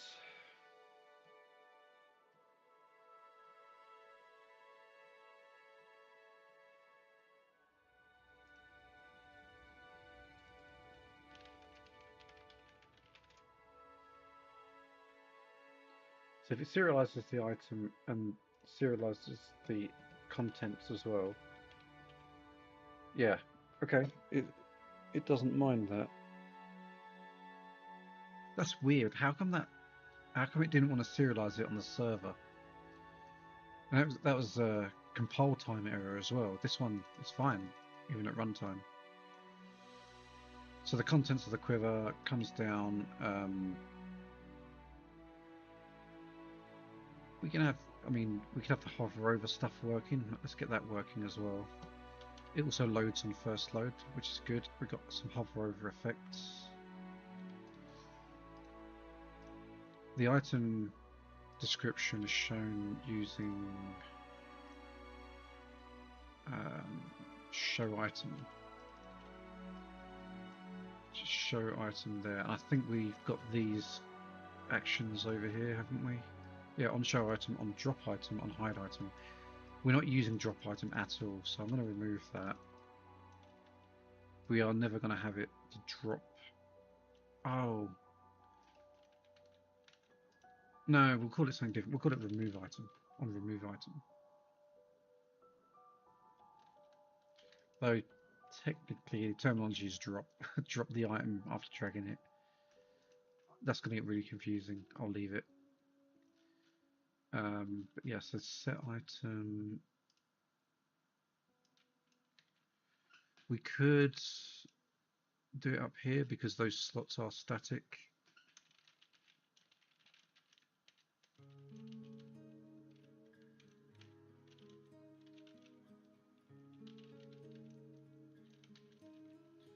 So we get the slot item, and then we do slot UI, slot UI, slot UI. Actually, I don't know what drop item does. What does drop item do?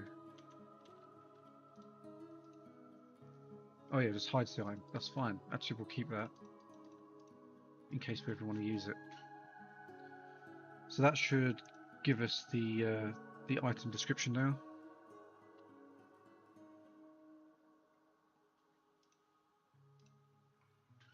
And then what's next?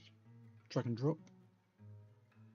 Yeah, I need to be able to remove the item back to my inventory. I need to be able to drag arrows over to it.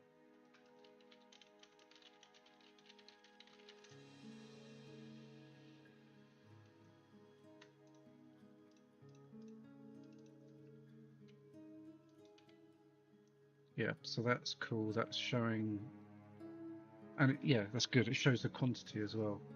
But I do think we should have the quantity down here. I think any offhands, this may be the only one, honestly.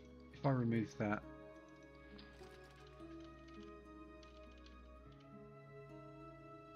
there's an issue there.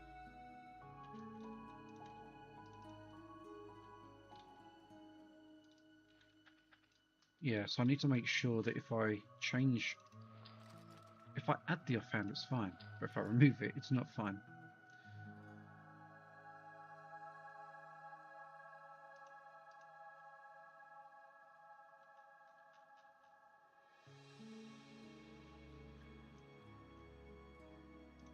Might be just as simple as this.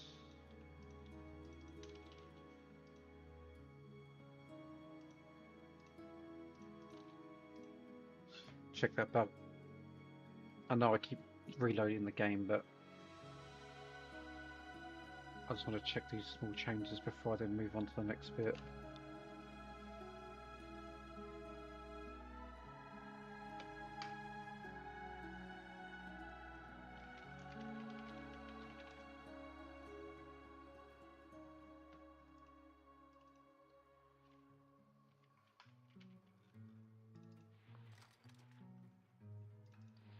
Yeah, that's good. Ooh, could we do that? So if the quiver is in your inventory, maybe the quiver. Nah, it makes no. I really feel like if I unequip the quiver, it should pull out everything into the inventory. The problem is if you're full, it'll have to prevent that, and that could cause all sorts of mechanical issues. Players complaining that they died because they couldn't unequip their quiver. But the problem is if I unequip it, the players have no ability to go in and look at the quiver or what's in the quiver, unless we show the contents maybe at the bottom of that item description. That might work.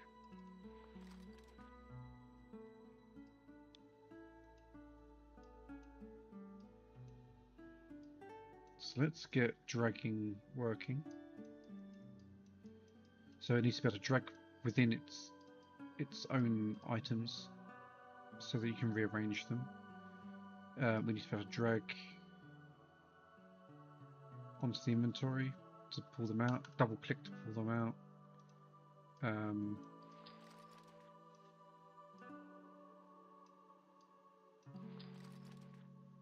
Oh, that's weird. I didn't realise you could do that.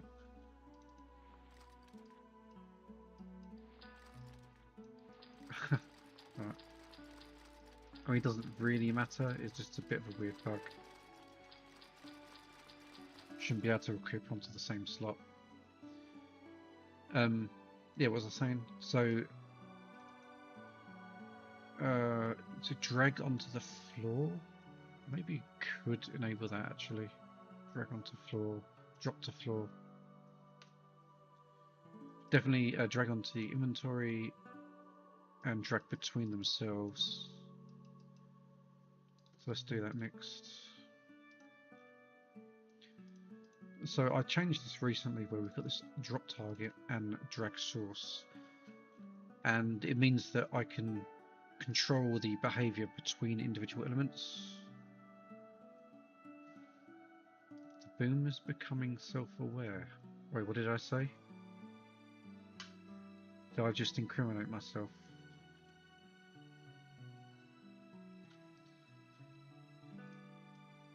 So if there's an empty drop, it basically means it hasn't hit any drop targets, and that means that you're placing it somewhere that it can't be placed, and therefore it should drop to the floor. This is how other things work. It drops it to the floor under your feet. But also what we could probably do,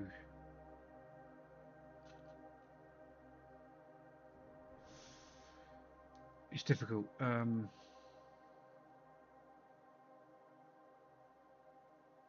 Like if I was a player, would I want to just be able to quickly throw it out of the equipment box to throw it back into my inventory? Maybe. I'll leave it like this for now, because that's how the rest of the inventory works.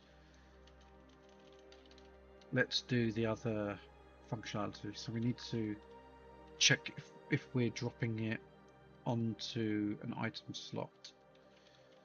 Source, item slot, source object, get components, UI underscore item slot.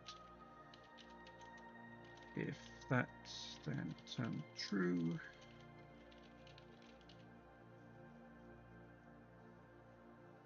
So what this is saying is that if the source and the destination are both item slots, then it can accept the drop. And let's hand drop. We could probably do the same thing here actually by doing this.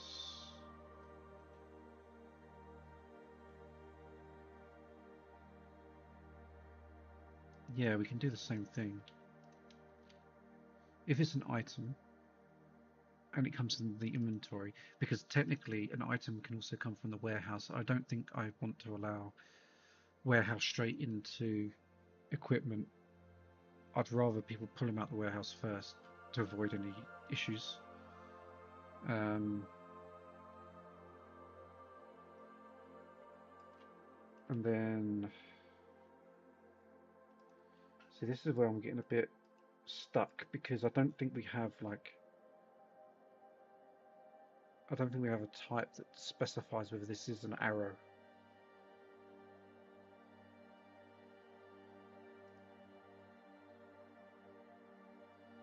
Consumables, right? Arrows. Oh, we do. Consumable type. Yeah, that works fine.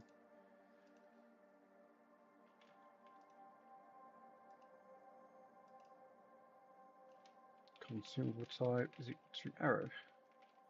So that's how we're going to get this working.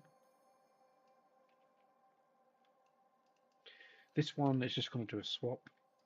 This one is it from the inventory? Yes, then we'll put it into here.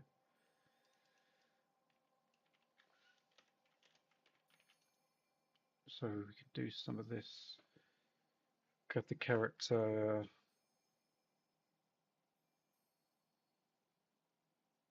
Right, so we need to do some client server work.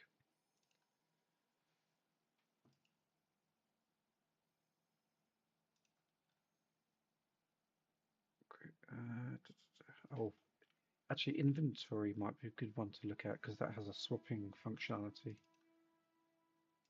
What is it called? Item? Inventory item. Which, yes, using the drop target functionality. Yeah, so it's got request swap items. So we need something like request swap item slots. And then this one is going to be removed from item slot or something like that.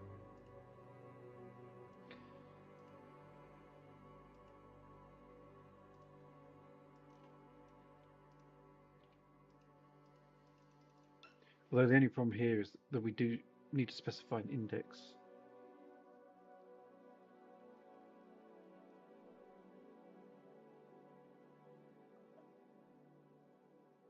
Which means the slot needs an index. Ah, not a...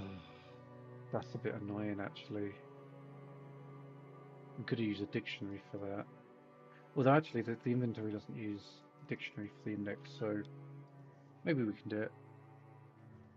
So look at how the data is stored.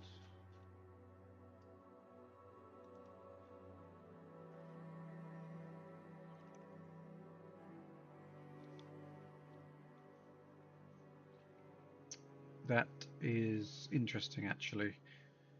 That kind of reminds me of a bug.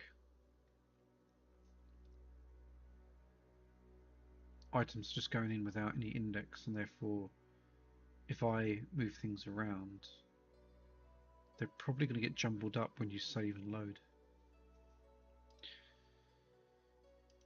Okay, well,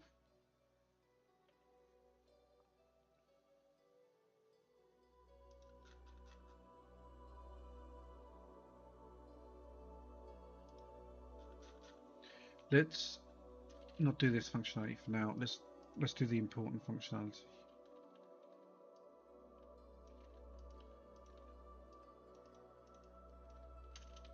Request move item.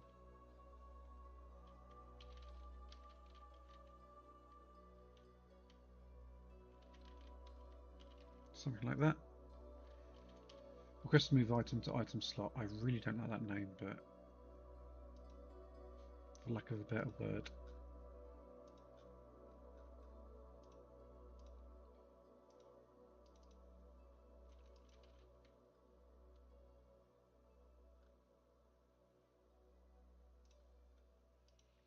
So first things first, our server RPC is going to be called just move item to item slot, and we want this is our source item and then destination item.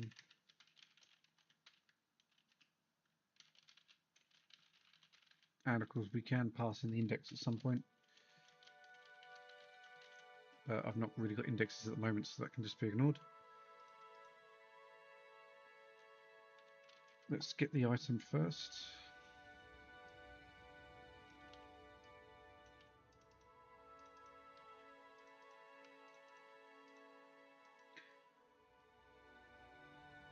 And then let's have container item.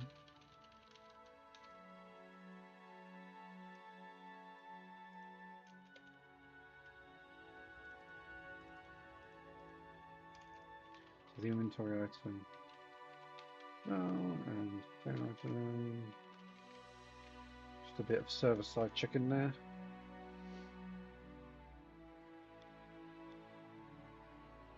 So we don't need to remove item, we just need to run a function that places the item as a sub-item in the contents array.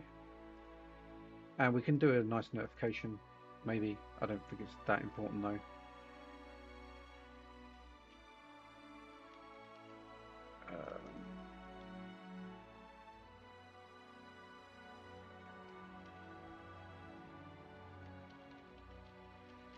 Move item to item slot.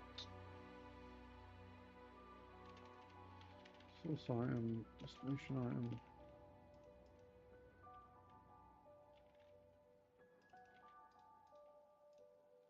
keep it all together. Item source, item destination. Source is null. Again, let's just do our server-side checks. If source, let's check what type of item it is as well.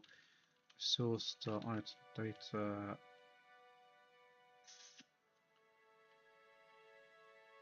dot consumable type not equal to arrow return. This is of course also hard coded. Eventually we might allow other types of containers rather than just quivers, but this will prevent any exploitation for now. Item data dot offhand type is not equal to quiver return. So that's just our rules to prevent. On the server side, it will check if these things can actually be put inside each other. That's what she said. And then otherwise, we want to check if the destination dot contents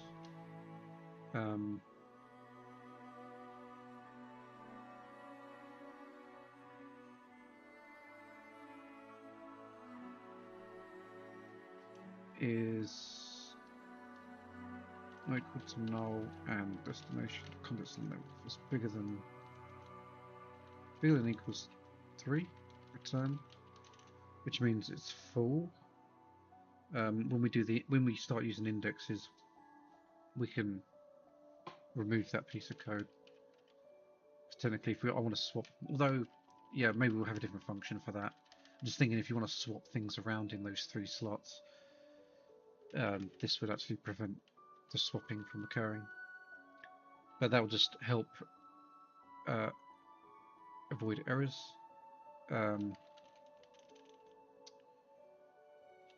Let's get all contents. Destination. It's possible that contents could be null, right?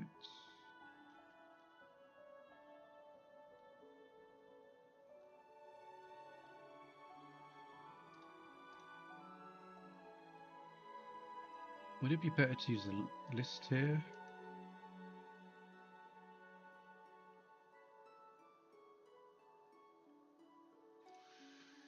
Or maybe we just do this.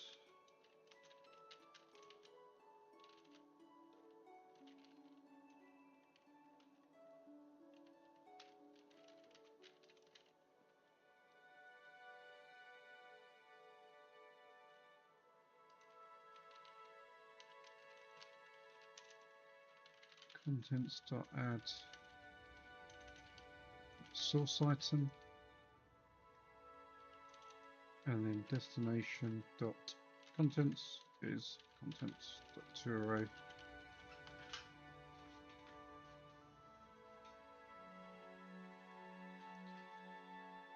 And then we need to somehow dirty this. Oh, we could just do inventory.dirty and then pass the destination in. Because inventory.dirty, what that's going to do is it's going to grab the destination item, in this case the quiver, and then tell the client that it's changed, and the client will receive the new data.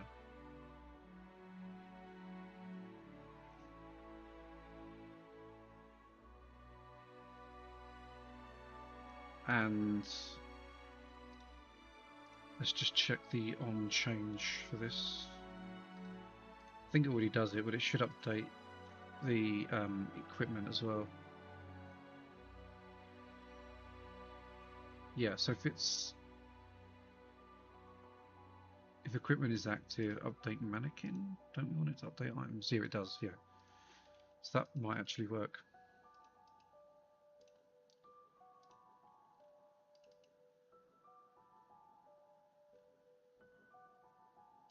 Oh, get that. So we need to pass in the source.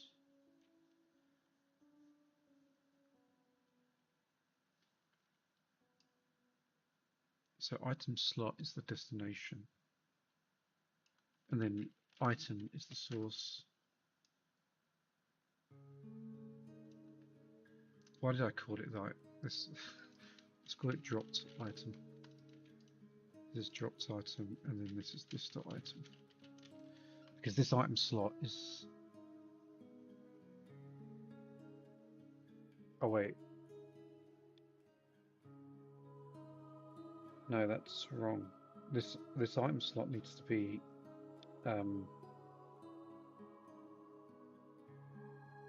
we need to pass in the container here.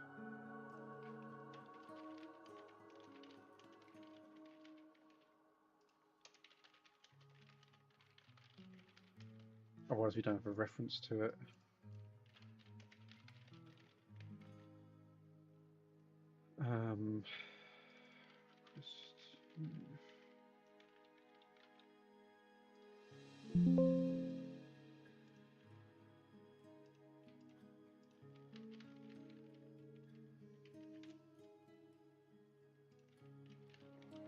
Can't spell. Request move item to item slot.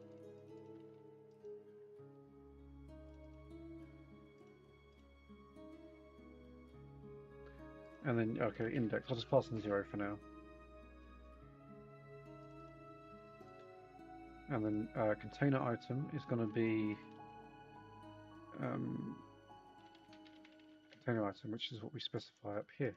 Yeah, so pass the container item so that the item slot has a reference to it. And then we have both items. We have the dropped item that we've dragged from our inventory.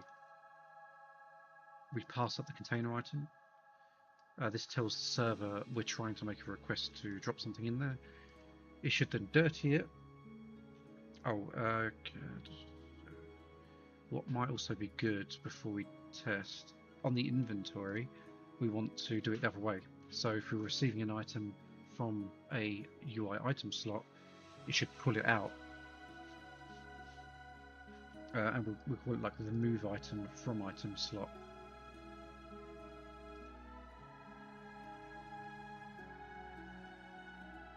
UI inventory.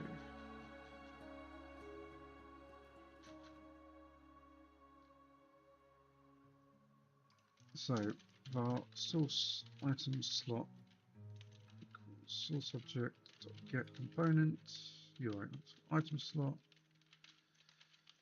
If source item slot equals null, then we return true. So we can accept drops from this, and then if we do this, we're going to have a new function here.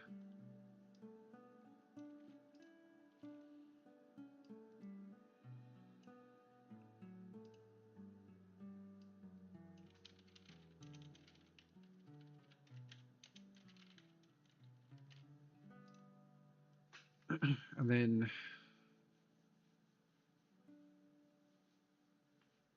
we don't have, we're going to have to expose container item so that we know which container we're talking about, because we want to remove the dropped item from the container item.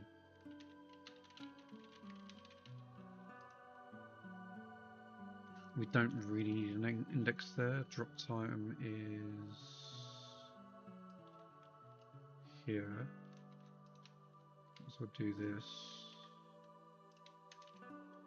Or this dropped item. Yeah, my naming conventions here are a bit bad, but it is what it is. And we'll create this other function on the server.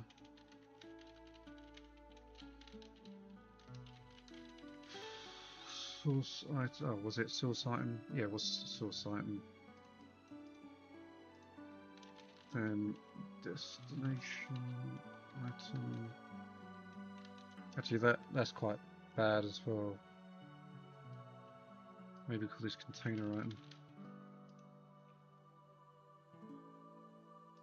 Maybe this, yeah, container item seems a bit better. Oh, but oh, I have to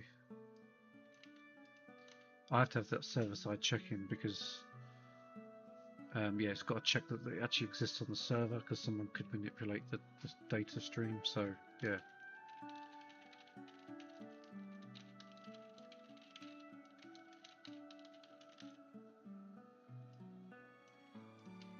And then remove item from item slot. And it's just the other way around now.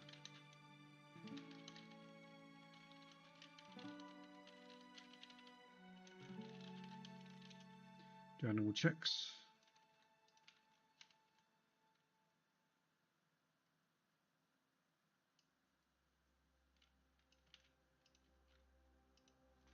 Contents.remove the source item, and then set the array again. Inventory.dirty. So that dirties the item to tell the client to receive the new data, and that should be it. That's both directions.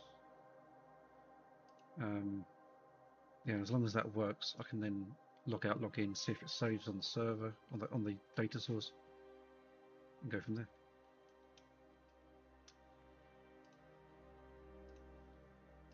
Right, let's reload the server because it's got some new code. Server, and then we'll load up the game. Oh, got an error.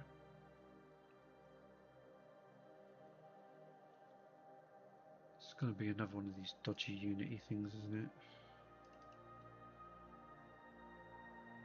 Yeah, look, why it just adds a random shit. I don't know why it keeps doing that.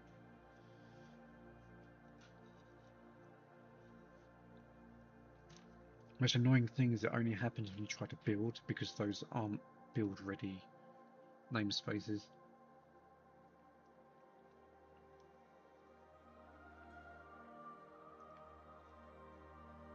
Bloody IntelliSense, thinking that I want something that I don't. Doesn't tell me till it's too late.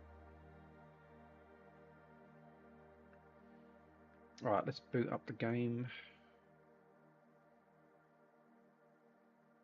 and see if it works. I'd be surprised if it works first time. There's quite a lot going on with this, with the client server stuff.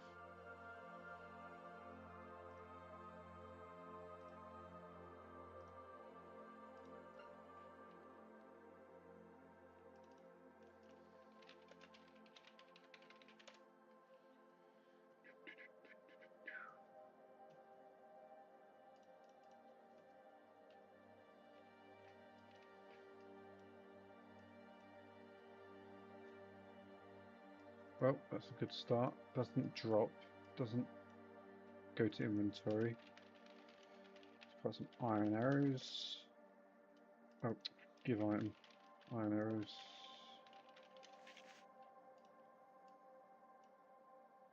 Okay, so we do have an arrow we can work with. Handle drop. Item. Oh, dropped item.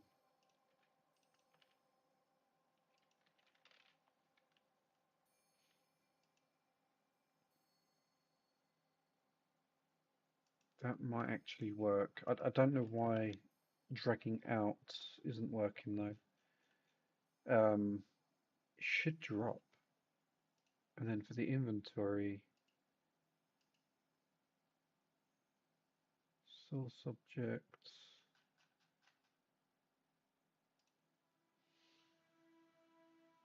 Remove.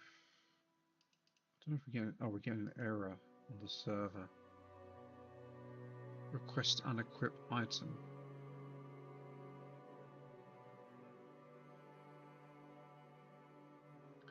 Right, it's obviously triggering another bit of code. Why have I got... Go away. 2 consoles. Yeah, it's triggering request unequipped item for some reason.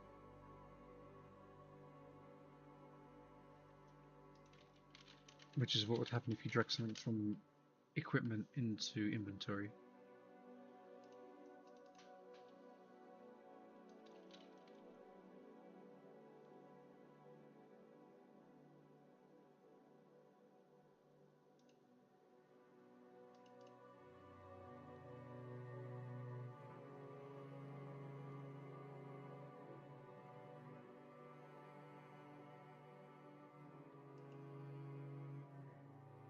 Get an error there, but anyway.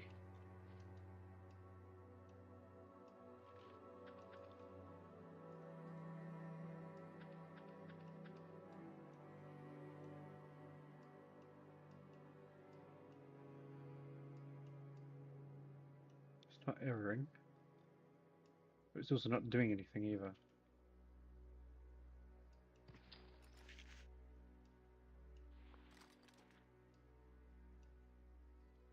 Why? So we've got this error here. I think I know what that is. This error is because we can't null check after we've tried to look for the item. We just have to say if container item contents.length is smaller than I, bigger than I. Just continue. So I think these are getting triggered, but they're not working. Where are they? So I think this is getting triggered correctly because it initially complained about this.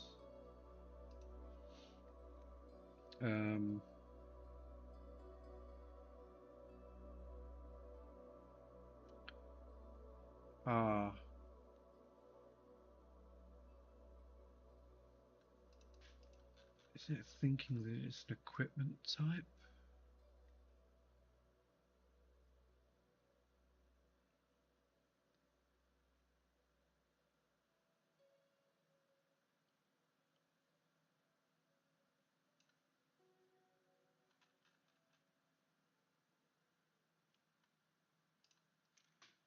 So equipment item.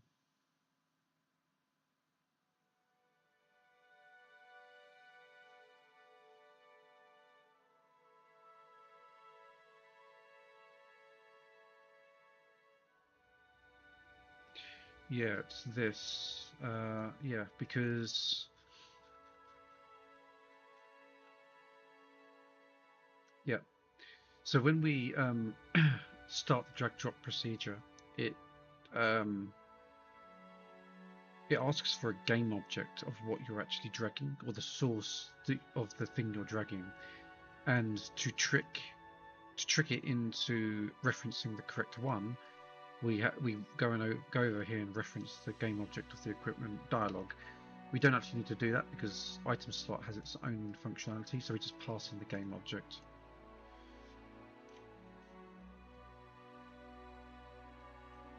That way, when we reference it on the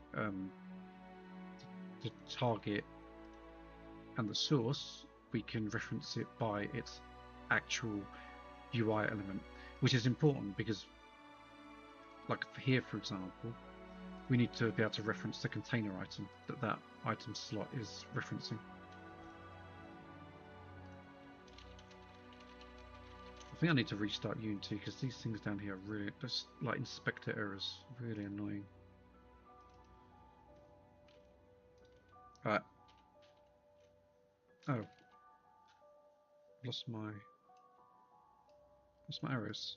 Why have I lost my arrows? Outside the array.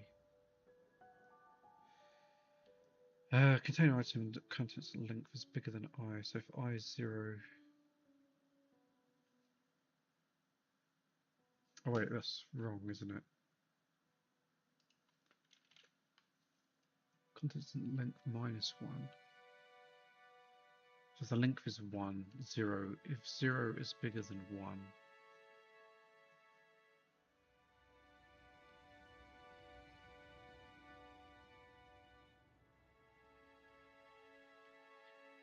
But if we've got 3 slots, potentially 3 content length. content length is 1 in our case. 1 is bigger than...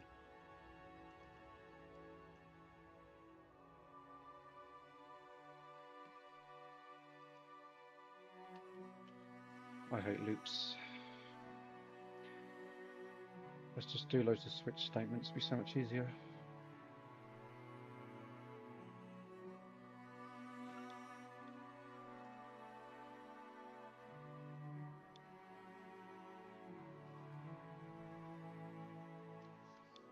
Come on, we're almost there.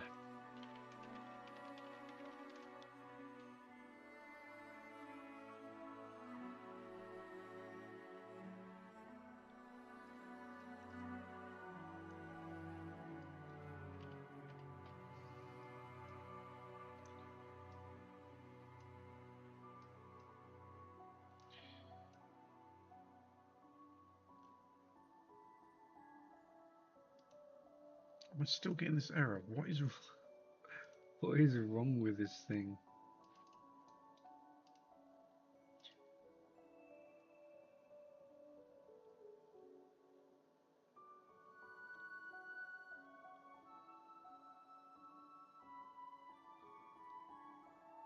Right, I'm going to ignore that for now because my brain's a bit fried. Right, requests. That's okay. That's not triggering anymore, which is good. But we need to make sure this is triggered. Request to remove item from item slot. Which goes over here, checks that the item actually exists in the inventory. Ah, so this is the problem, right? Because the inventory item is actually not an inventory item, it's a slot item, which I need to check the container item .contents .contains, or first and default, which I already have, and this we can also check if container not .contents no. And in fact, we can move this one as well.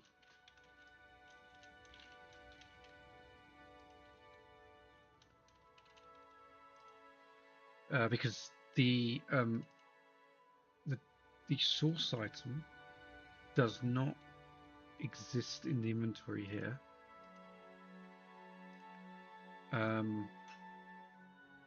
It actually exists as a item inside the item, so that fixes that one. Now what about over here? So the inventory item is the source item, container item is the destination item. That's correct because they're both in the inventory at this point. Move item to slot. So that is fine, that's fine. Source item consumable type is not arrow. Offhand type is not quiver. The destination contents.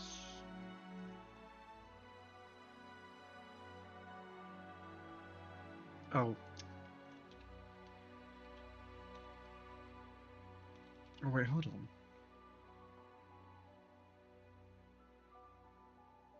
No, that's fine.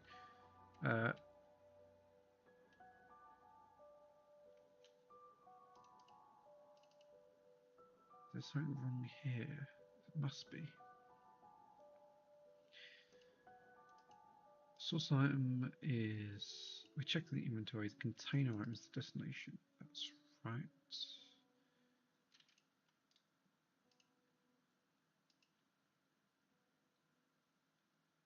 Can we just notify...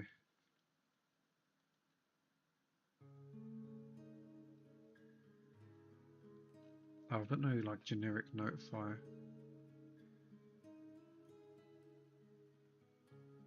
Let's just send notify item broken.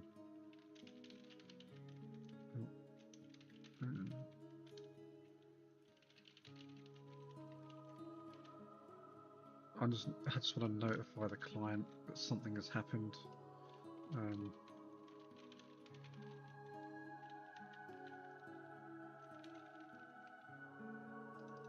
I'm gonna like notify item.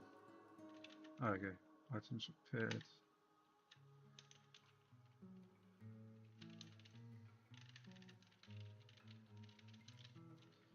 This is so cack-handed, but whatever. No, I don't really want to do this.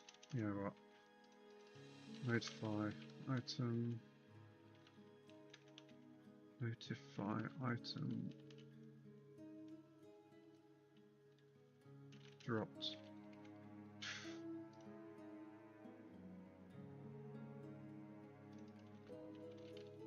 Actually, I can use this. This is a generic notify. It's just true or false. I need a notify that's generic words that I can just send a message to the client from the server. I just want to see if this is actually. I'm sure this is getting triggered. I think something is failing within there.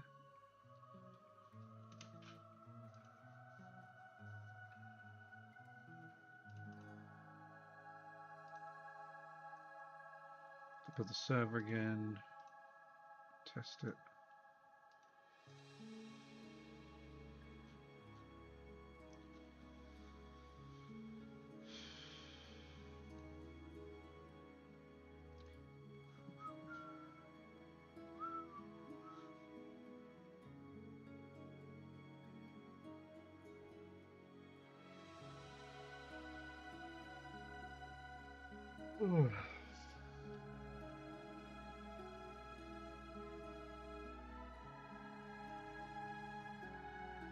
Come on, we're so close.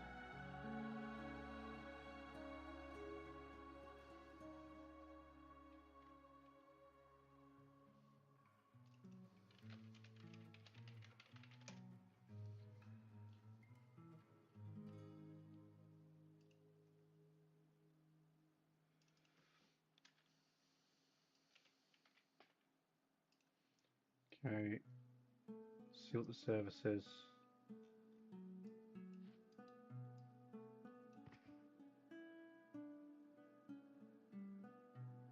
Right.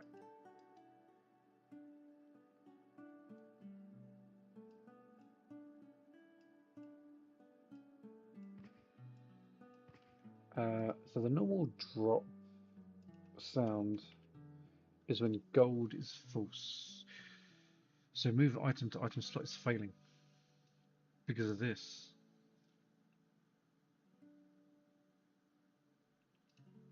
So it could be the wrong items being sent over possibly. So drop from inventory. We're getting to here when the drop item from the inventory. Okay, and the container item is the item here. Oh, I'm so dumb that this container item. I didn't even set the damn container item.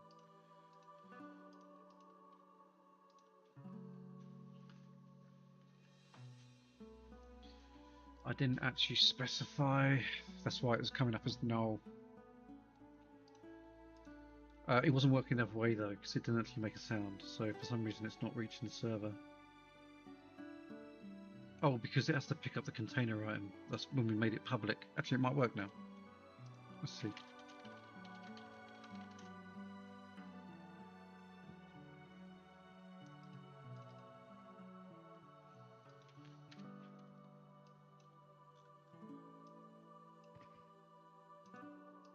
Really? Still not working.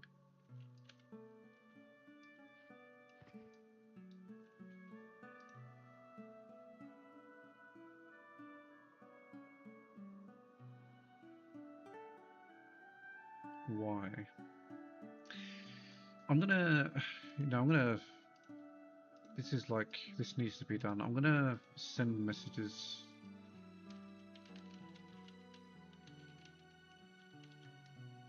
Oh, we're on owner.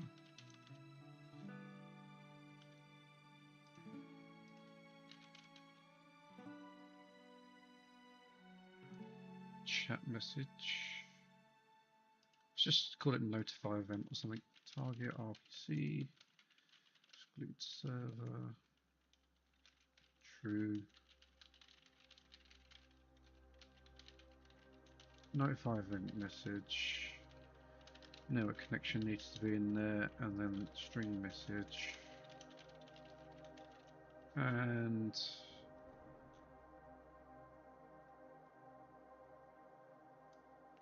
add, oh, it's just hard message, I think.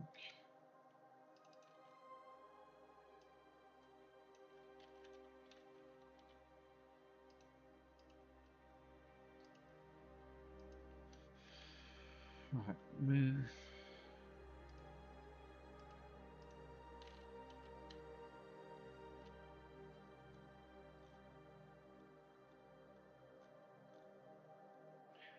Press move.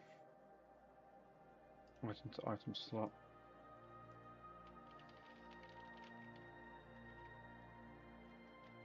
And we're going to do this. Put some checks in.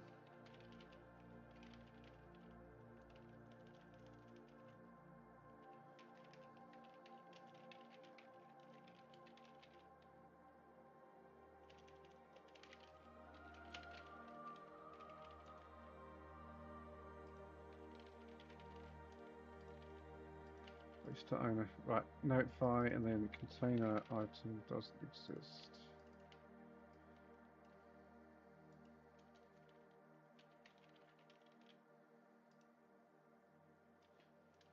And then get rid of this. Slot item doesn't exist. Let's boot up the server and test it again.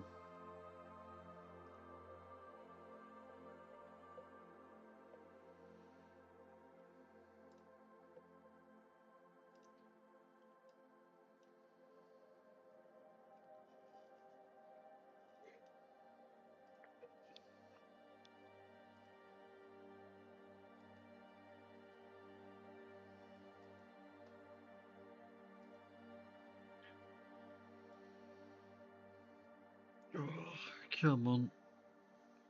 This is happening like last week where I got stuck right at the last second. And it's that last second is going to spend, there's going to be another hour spent on this.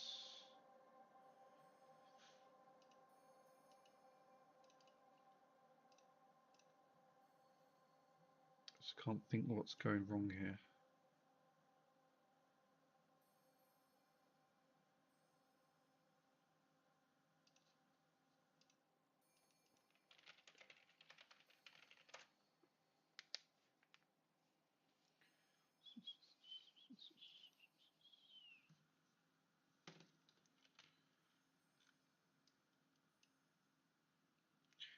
Container item doesn't exist.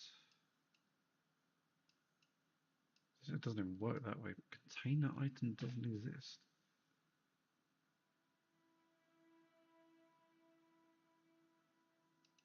That's impossible.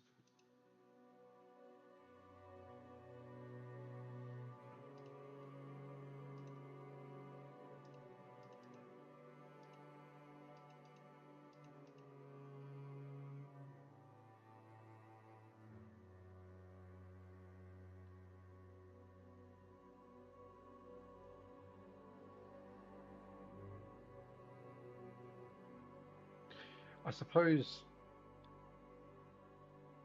it might be because, I mean, I know that that needs to be there, but also it doesn't get down here because of the error, does it? That is probably why if Unity would stop loading. Yeah, this out of bounds array because I can't read code properly. What? Oh.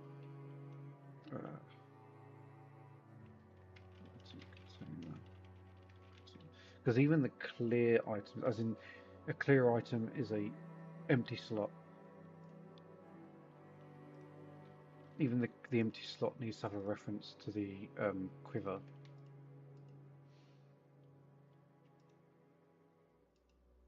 So the container item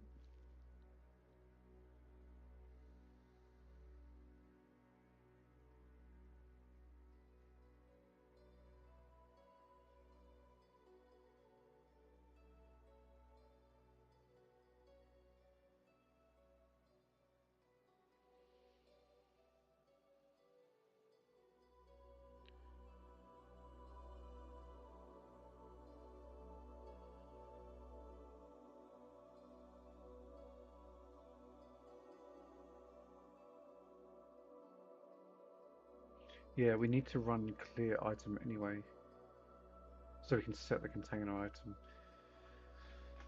Okay, so we can't continue here, but also we need to do this null check. Um,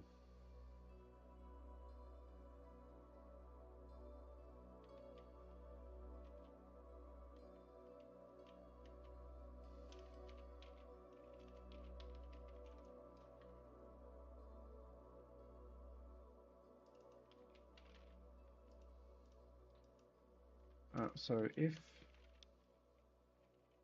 container item dot contents dot length is bigger than I, and then we can set this,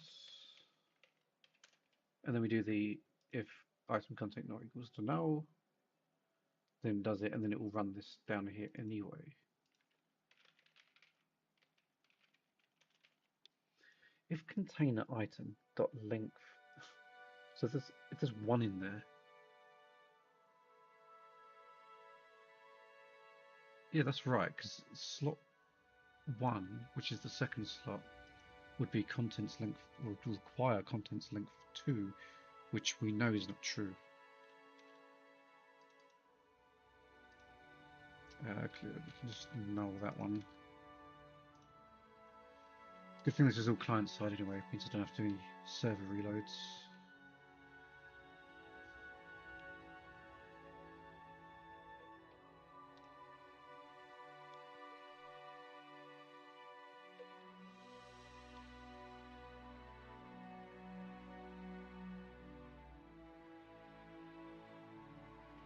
Okay. I don't know why the other way's not working though. To be able to remove them. We'll check that in a sec.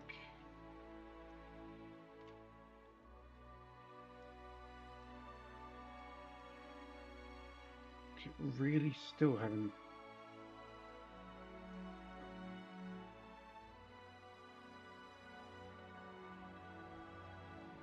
Really? Come on.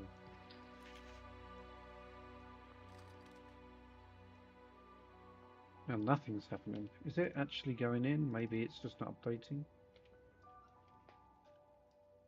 No, why? Come on.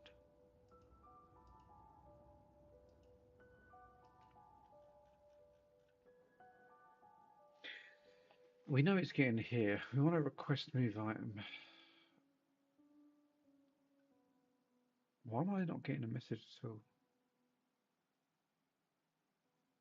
Oh, because it's probably getting past here now. And then it's failing over here.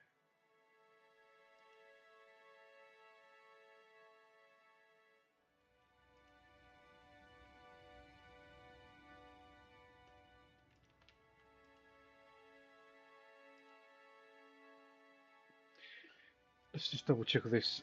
If the contents...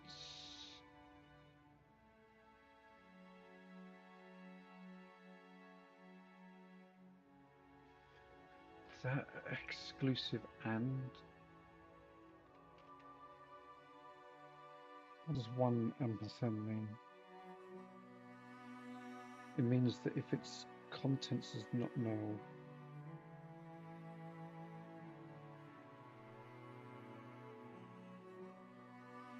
I've still got to have both conditions true, right?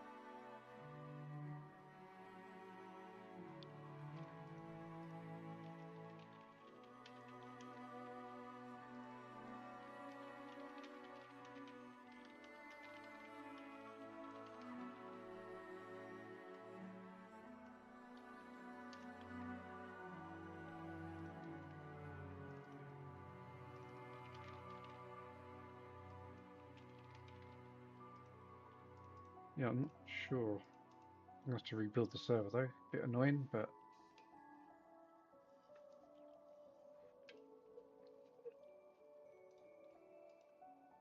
What else we got?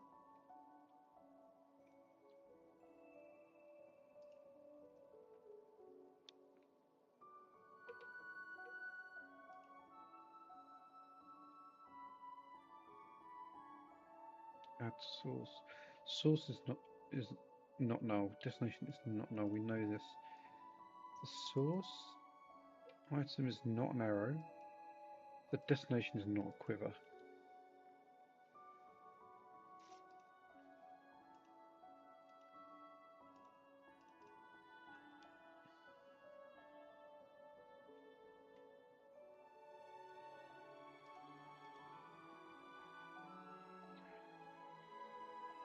It gets the existing contents or creates a new list if it hasn't. Adds it to the contents and then sets the contents again.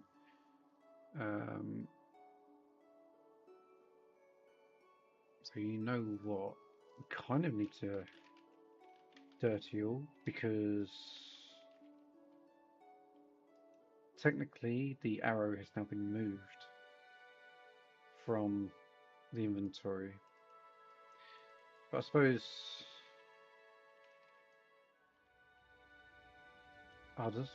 no, remove makes it dirty automatically, I think.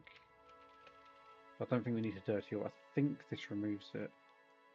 I think that's correct.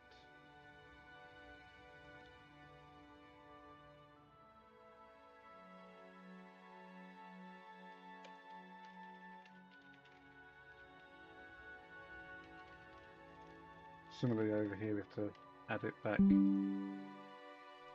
But let's see.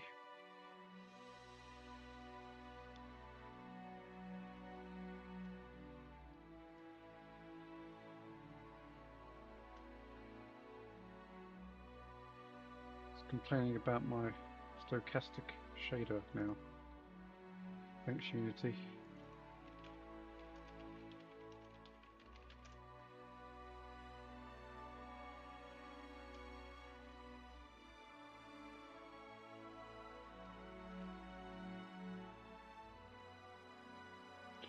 Literally.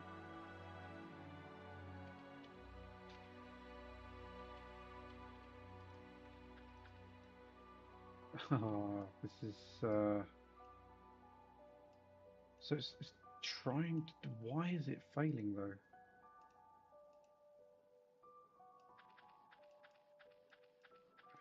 Arrows. Definitely an arrow, right? Iron arrow. I really hope it's not something that simple.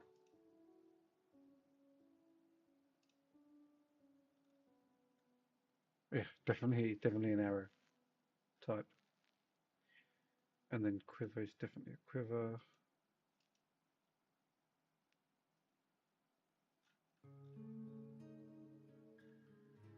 Yeah.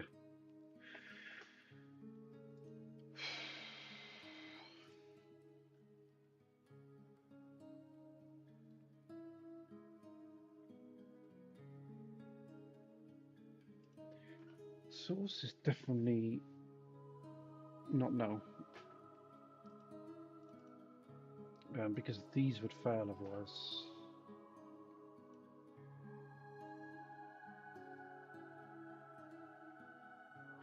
Oh my god. Hmm.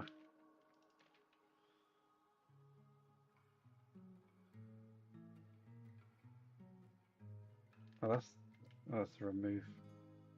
But yeah, look, idiot.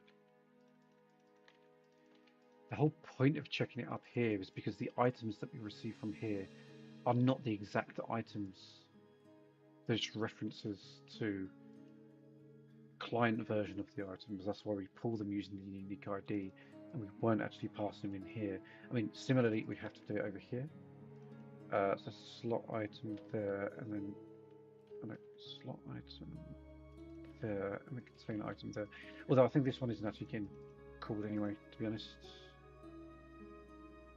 This so slot to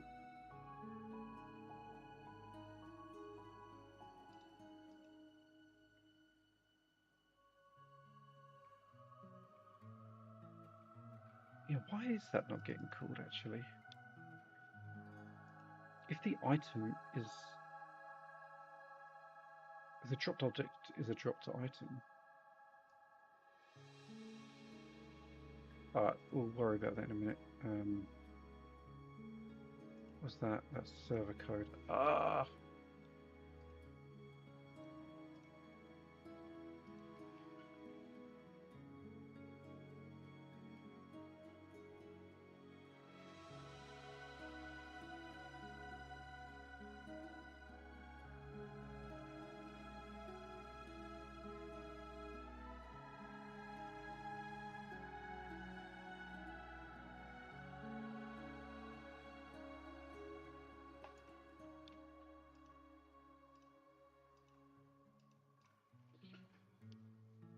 This has got to be it. This has got to be the reason.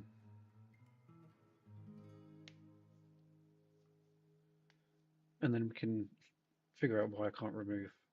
Then after that, I've got to do indexes so that I can move them around between slots, which is a bit more difficult. Because each slot is going to have an index, and then that index has to be passed to the server has to move them around. When we save the slots, they have to save in, like with empty slots in the array and all that. Kind of annoying actually. Anyway, 16th time lucky.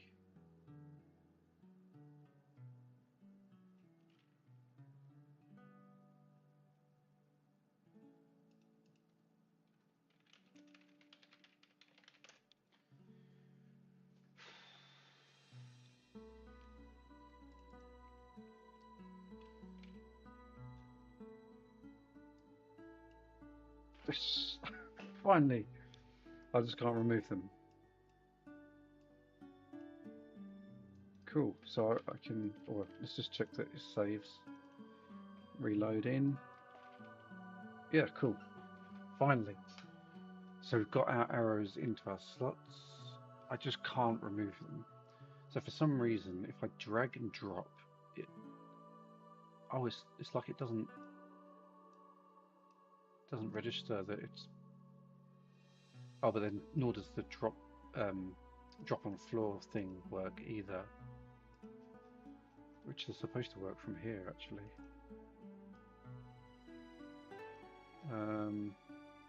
That might be.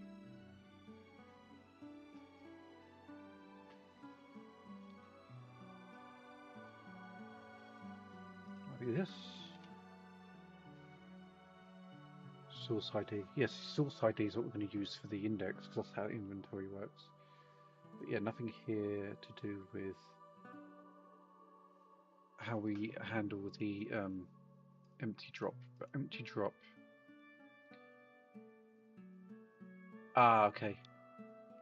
Yeah, I know why. It's because yeah, this is the part that actually I had a problem with for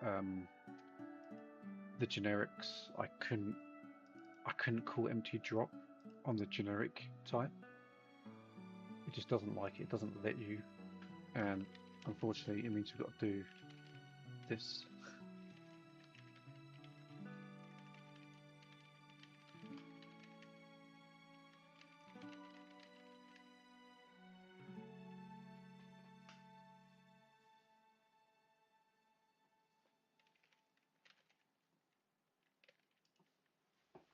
Yeah, this was the limitation I had with generics.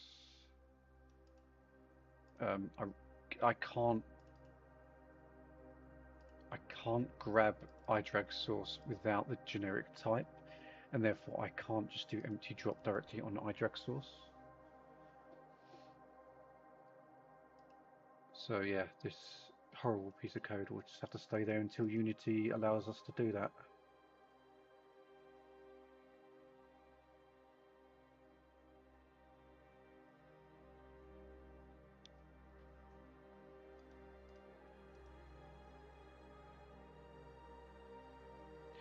So let's see if we're having a problem over here.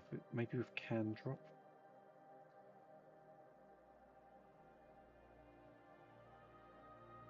Can accept drop.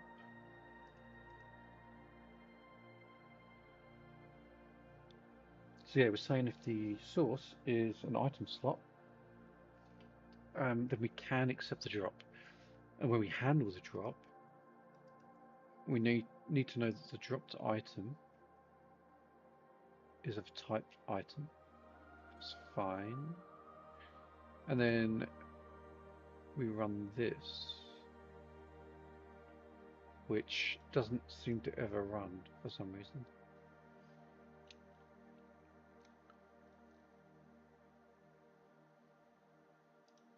But we can maybe do some debug logs here, see what's going on. I think that's probably the best way, without having to reload the server.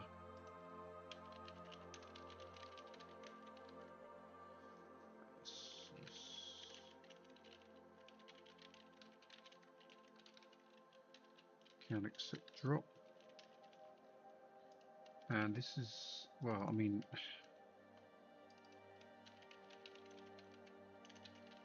this,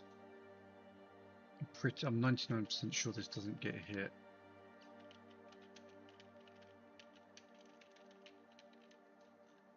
To be honest, it might be good to check if this gets hit as well. What else could it be? I mean, that's the correct type.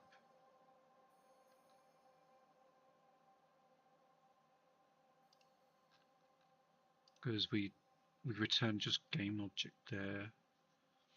This actually should work as well.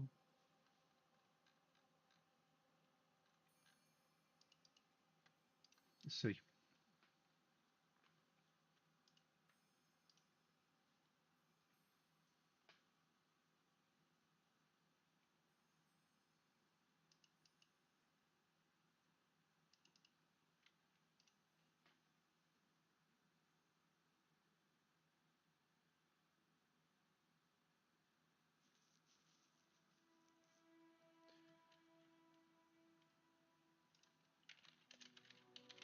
I'm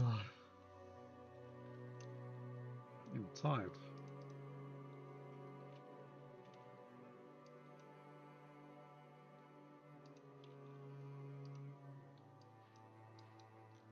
Yeah, it's weird. It's like it doesn't actually reach the code at all. Like dropping it doesn't do anything at all.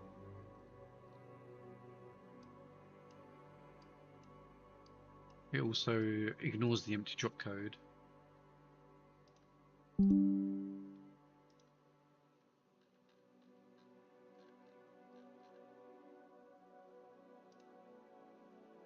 So it's as if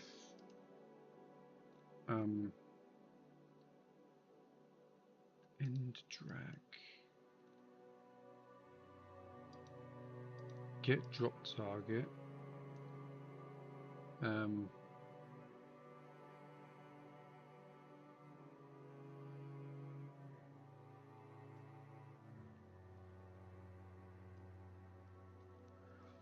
current drag object,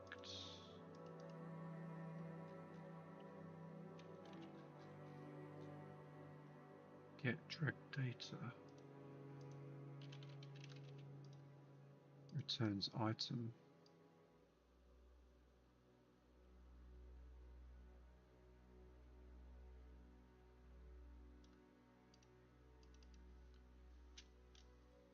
Item content.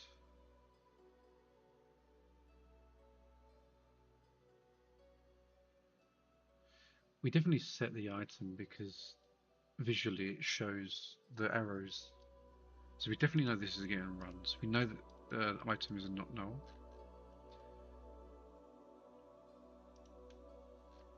Why is this struggling so much?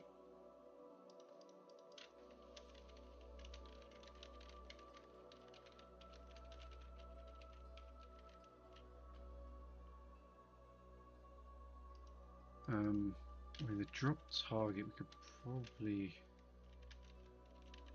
print out what the drop target is. We got game object.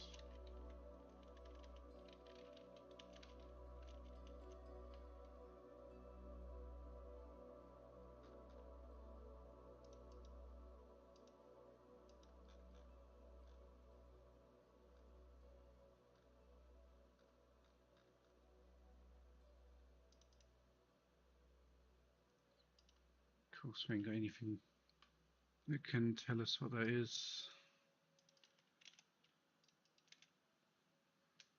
Well, actually, can we just do get type? Maybe that'll tell us. I mean, this gets called because the image that you're dragging disappears. That only happens on end drag, so that's fine. But it's like, I mean, this doesn't run either. That's the odd thing. This doesn't run.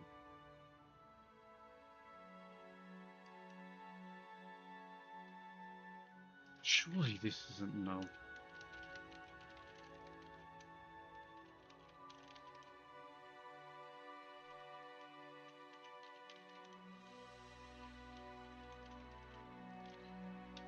Surely.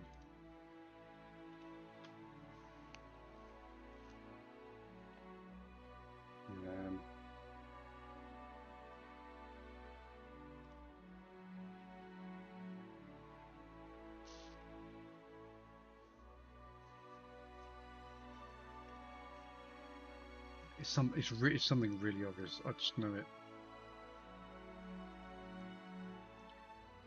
The item's definitely populated because if I hover over it, it shows me the item description.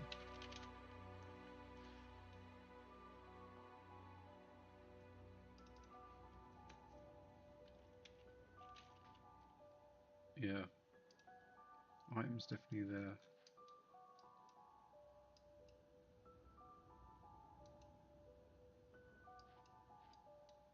Oh wow, okay.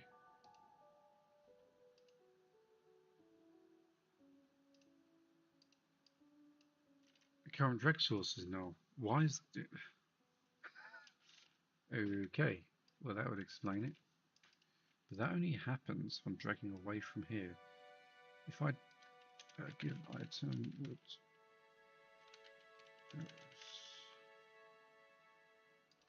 give item would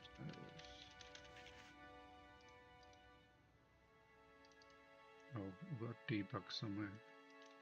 Skin. But if I go that way, it's fine.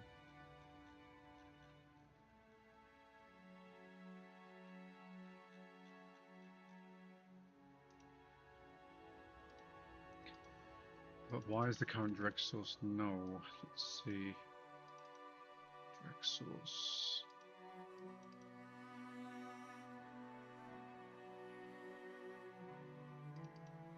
Current direct source is the direct source we passed here, which if we go here, it should just be this. Yeah.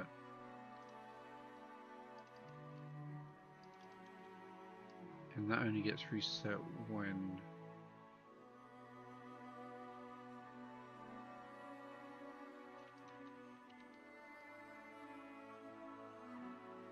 oh no wait, that's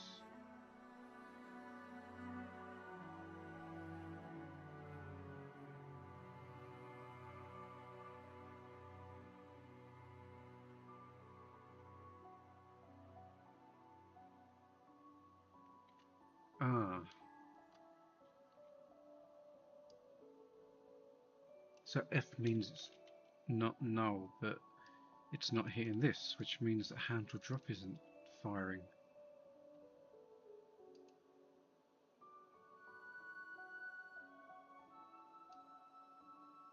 Yeah, it's not hitting this, is it? What? Oh, come on.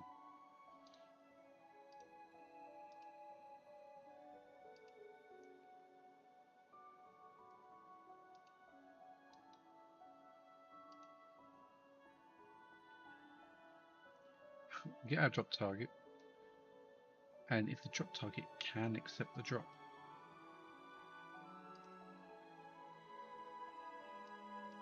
and it doesn't hit this. But if I do this, it's fine.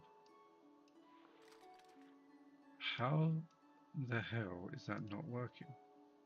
It's the exact same code.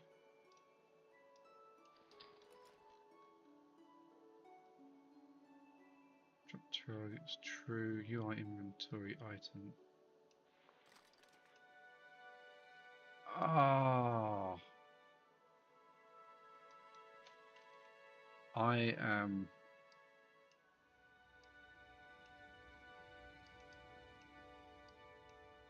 Because it's dropping on the inventory item, not on the inventory. Is that why?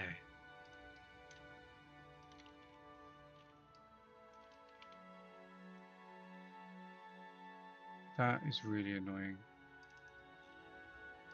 Yeah, it's on here. God damn it.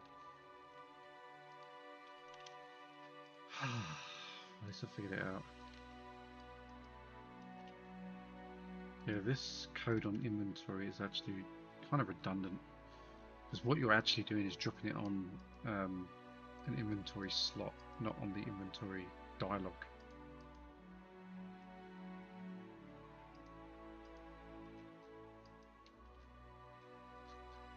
Well, okay, at least I should be able to figure it out now. Inventory item. We want to say yes, we can do that, and we can actually copy this, the other code. Handle drop.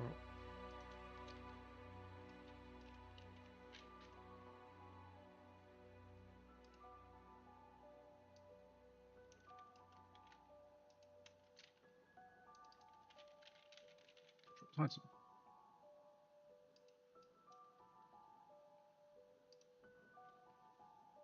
No.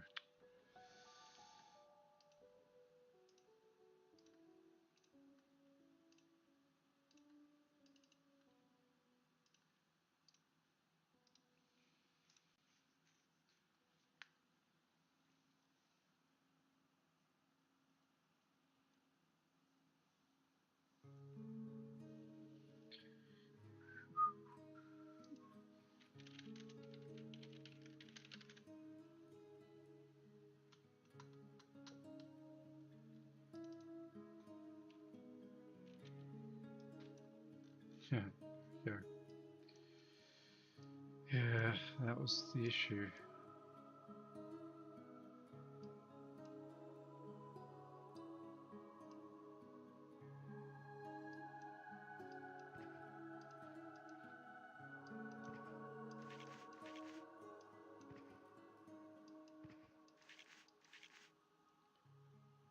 Why?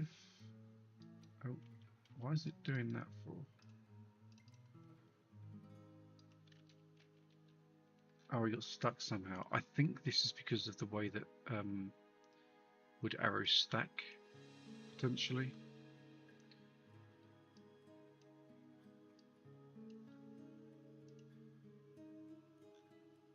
Oh, I've got an error on the server. Request move item to slot on character 1623.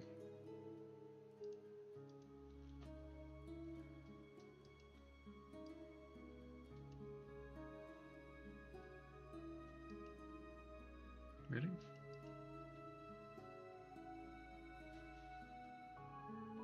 Didn't we resolve this already?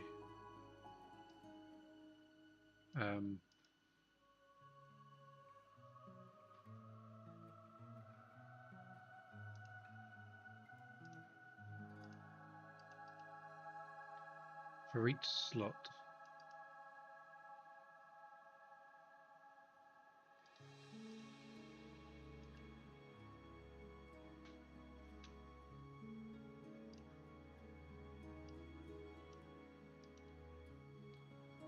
Destination items. Destination item is the container. Container item. Item slot should always have a container item specified. Why are you not?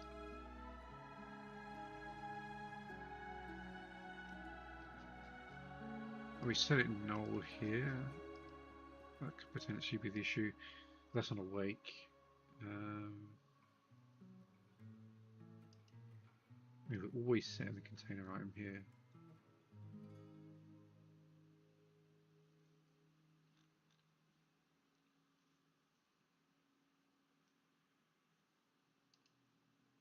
It's as if this item is null for some reason now.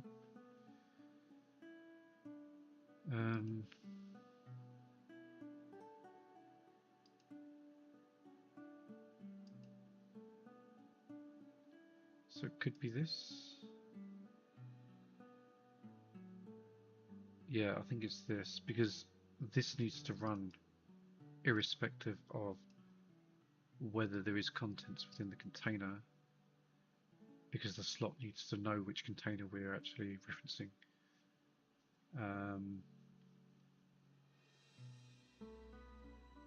So I suppose what we can do is just put this here, get rid of the condition here, and it will run the slots here anyway, regardless.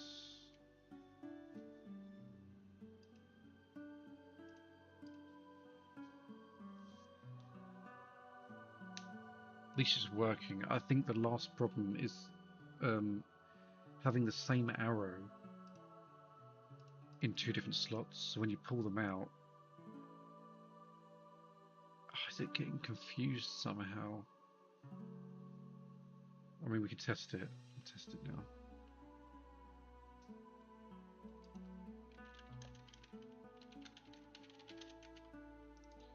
Oops, caps lock.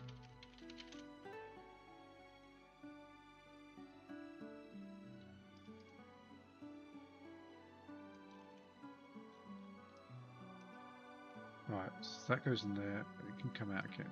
Put it back in again, put that in there, put that out. That goes to the top. I think that's fine for now. We're not worrying about indexes. Put it out again. We can drop it on the floor, pick them back up, put that in there. We can drop it on the floor from. No, we can't drop it on the floor from there. Doesn't let us. Why?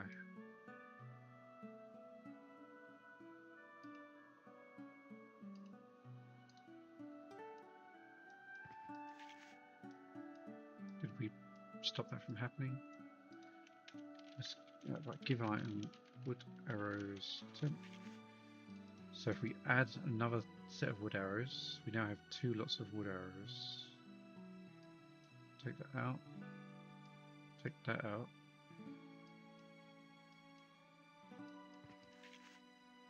Alright, I think it's fixed. It just doesn't stack. Doesn't auto stack. Which is a minor issue.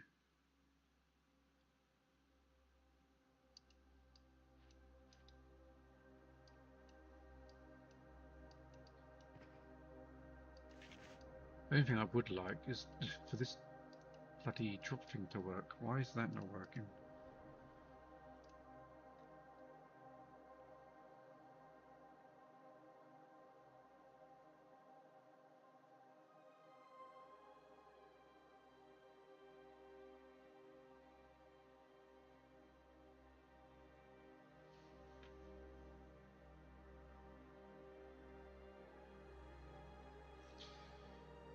Drag source, yeah, actually uses item.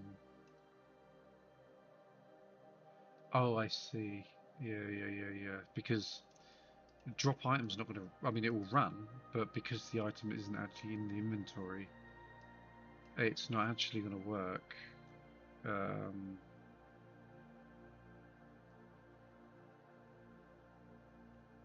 Yeah, I think we're probably going to have to just remove the item.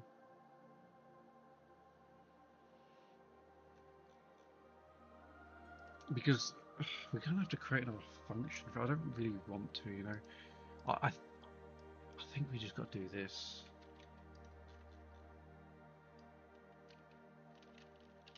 Let's comment that out for now. Yeah, I think we just got to do remove item from slot. Item is of course that one, and then container item. So it's not going to drop to the ground, but at least it will drop to the inventory.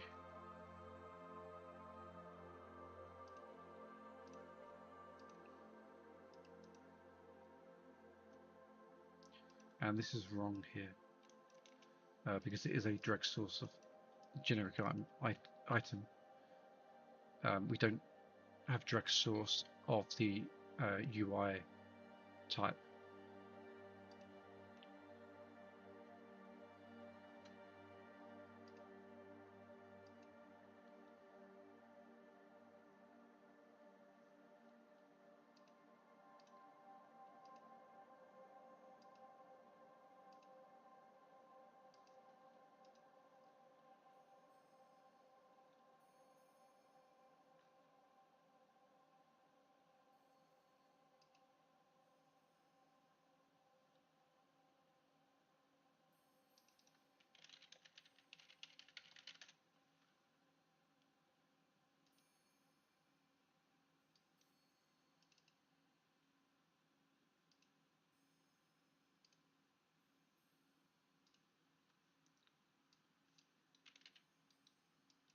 Yes, that's just going to remove it.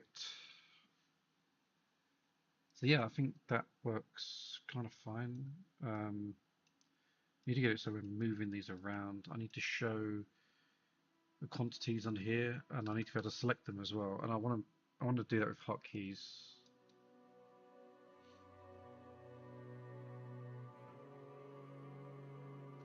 Quantity should be easy.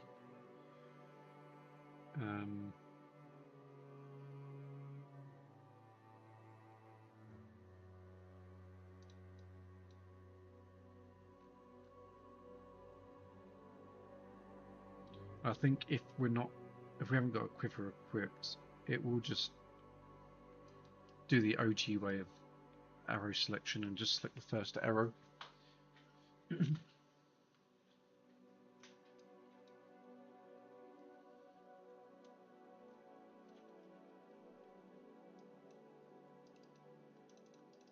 Oh, double click functionality would be good. We have double click on the quiver. Double click, which is, I'll just copy it actually.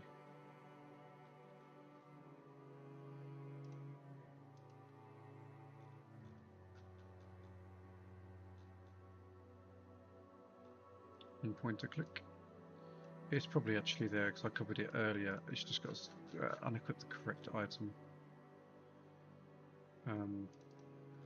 Oh, actually, it's got item.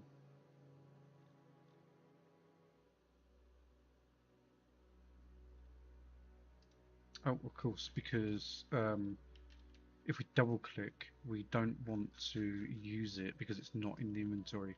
We need to remove it like this. Remove it from the item slot if we double click.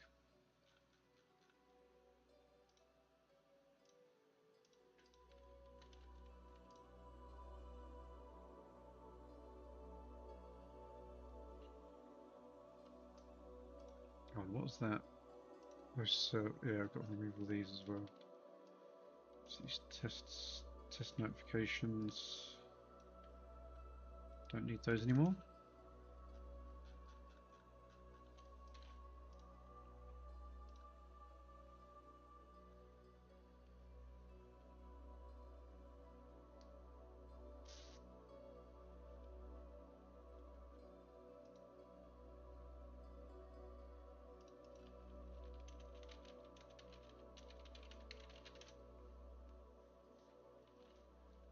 Can't believe I spent an hour figuring that issue out.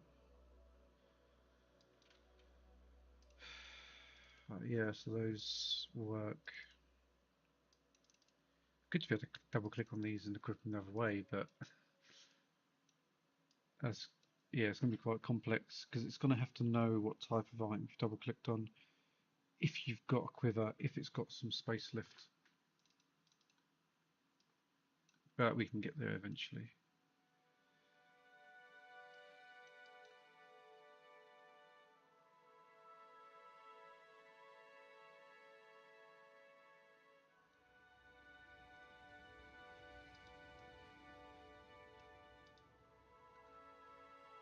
Alright, let's get quantities on these, I guess.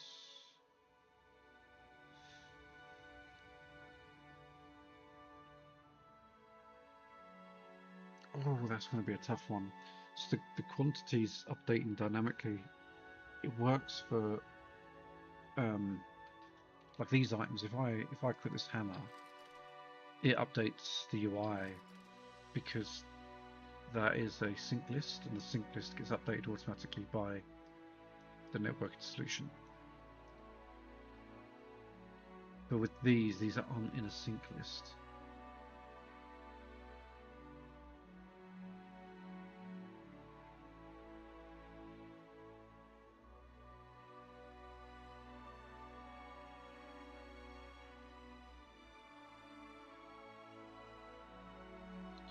And then we've got the problem whereby if the item is in a container and not in the main inventory, when we try to deplete the arrows, we need to update that code as well.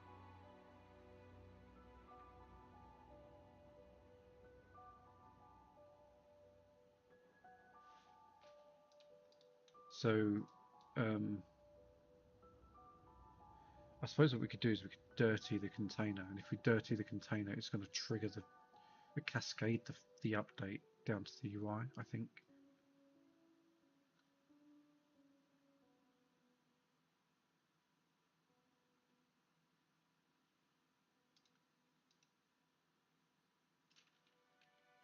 Let's have a look at Firebow. Yeah, so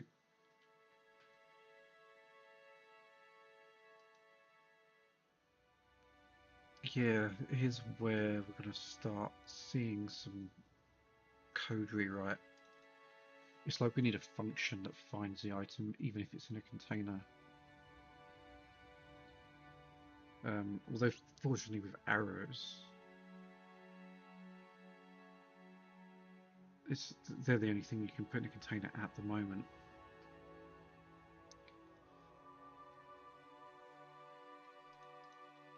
So we can just do some cack-handed way of doing it. If arrows equals null. Oh.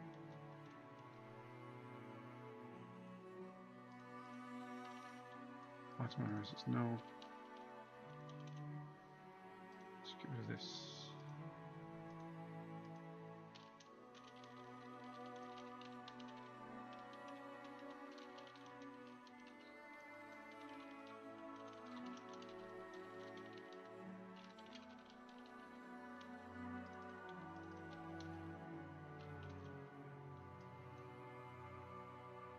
Oh, we could probably do it in link actually. Character.inventory first default.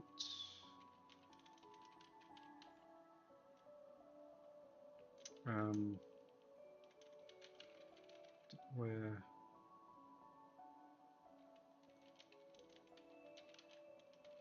ida is equipped, and I dot item data dot offhand type is quiver. Select many. You want to select all the inventory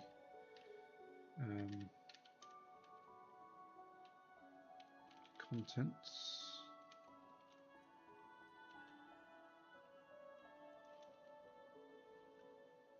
Just going to put it into an IEnumerable.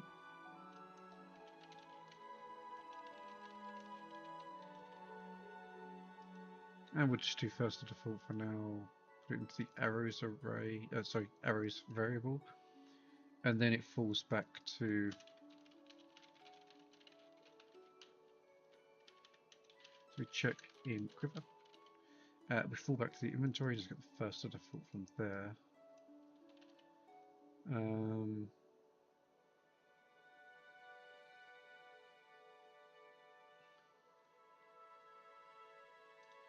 So actually what we need here is another function called remove item from. Maybe just do remove item, item container, item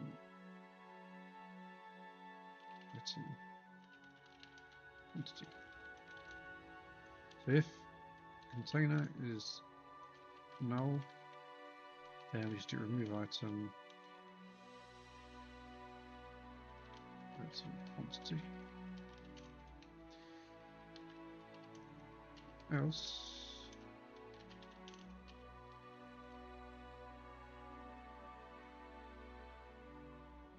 Yeah, because this is removing it from inventory, whereas this is removed from a container, which means we need to know the container up here. Oh mate. Our quiver equals character first default.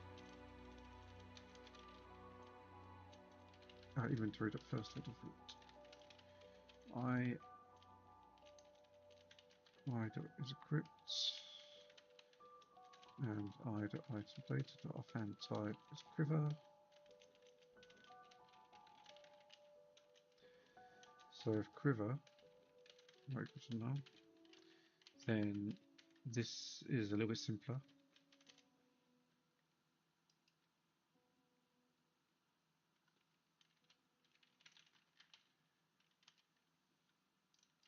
Select. Oh, got select.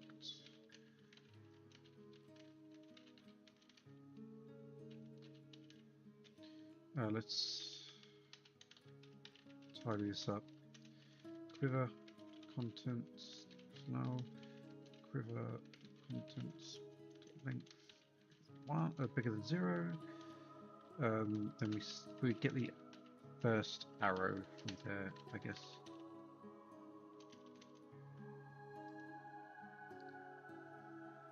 Right, this way we actually have the quiver.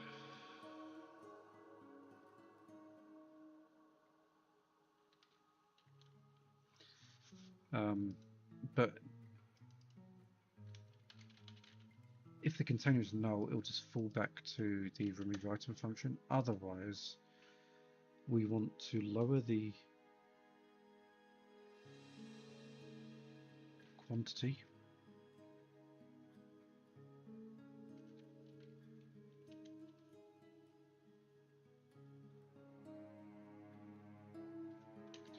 If item.quantity is lower than quantity, then we want to do container.remove or container content. Our contents equals container.contents.toList.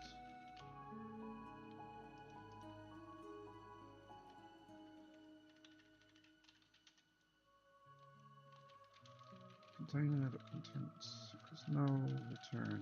If container.contents length equals 0, return.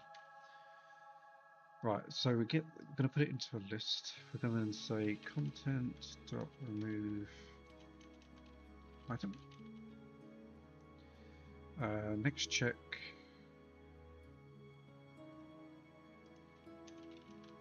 If item quantity equals quantity, which means we're getting rid of the last one or all of them. If the quantity matches, I'm going to remove item. And the last check is just to decrease quantity.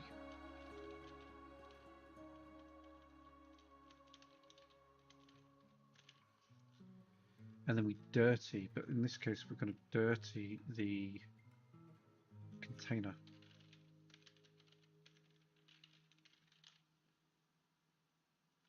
I mean, in theory, that should work. Let's see. To reload the server.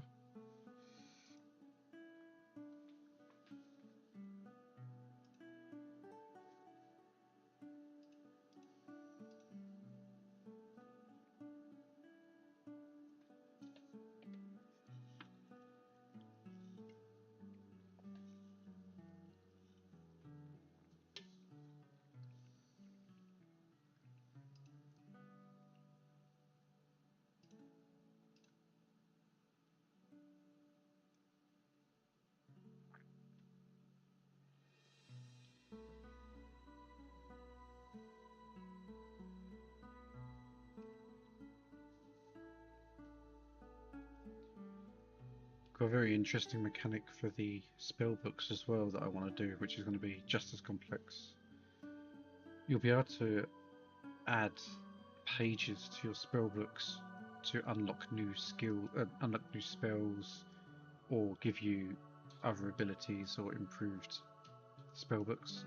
It's basically an upgrade path for your mage offhand.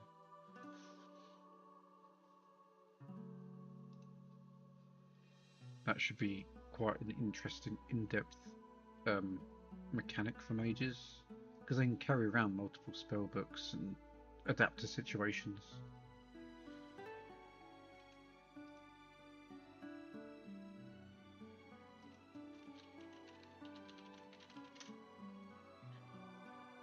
Okay, let's see.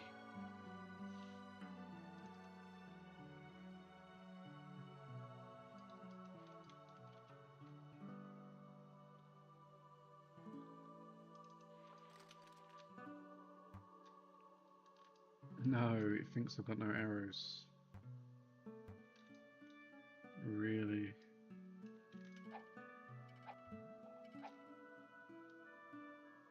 Oh, interesting. Wow, why is that?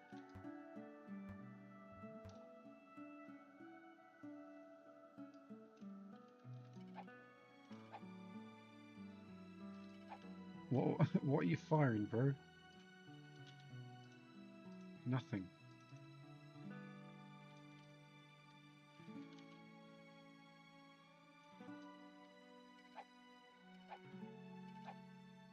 Unlimited arrow bug.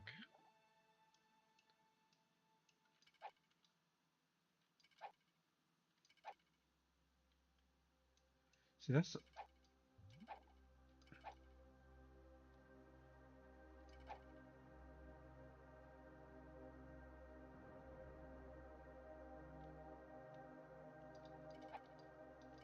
It's actually kind of working.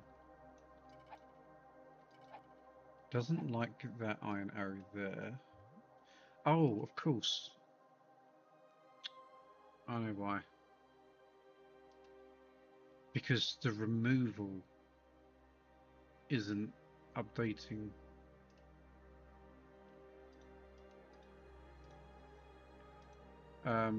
It's all good dirtying this, but this content isn't getting updated.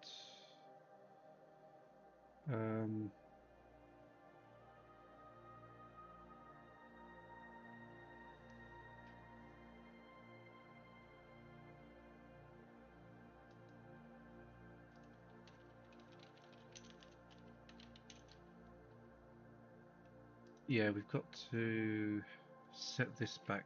Container.content. Content. Yeah, it's got dirty regardless after we set the contents here. That's why.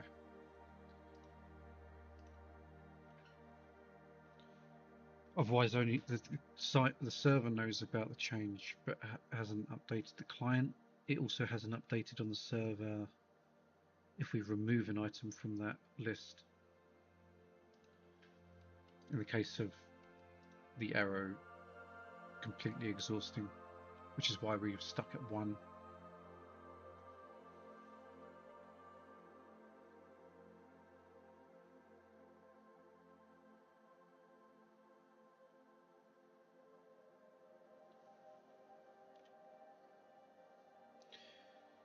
Although that doesn't really explain why I had unlimited arrows. Alright, we'll test that in a sec.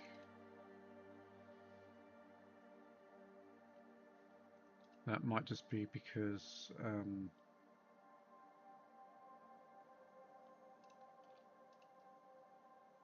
quiver is null.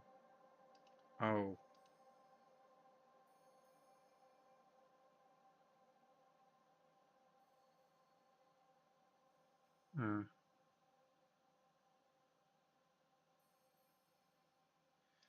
Yeah, yeah, because the quiver is actually found here. We've got set quiver as null.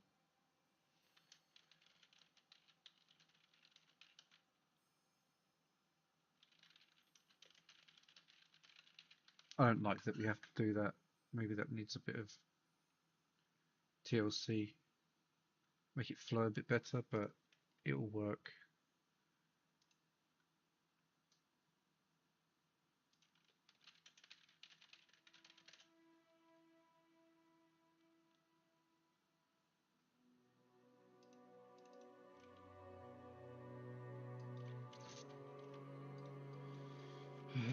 So this, yeah, that's unlimited arrows for now, but don't worry about that.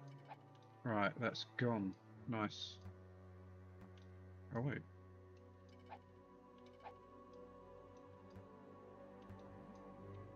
Really?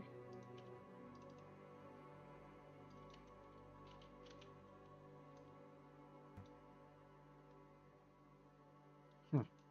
It's depleting them, but not actually firing them.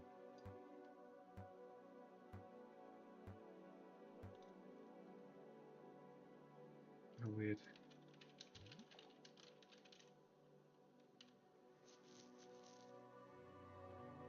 Oh!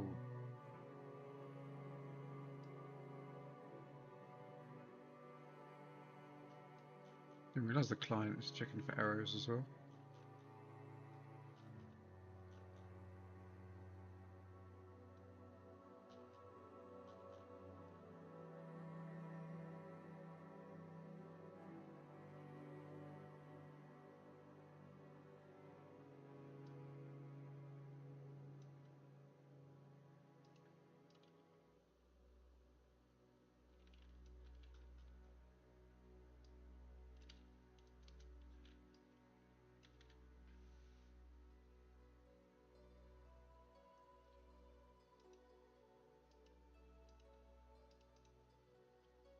Well, now we definitely need to refactor it, running the same code twice.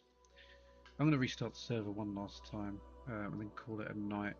Hopefully this last issue's figured out, but there's more to do, way more to do. Could do quite a lot with this functionality. It's just the client server stuff is just a bit difficult. It's very time consuming to test. And understanding the flow, making sure the client's been updated, etc. Just takes a lot of work.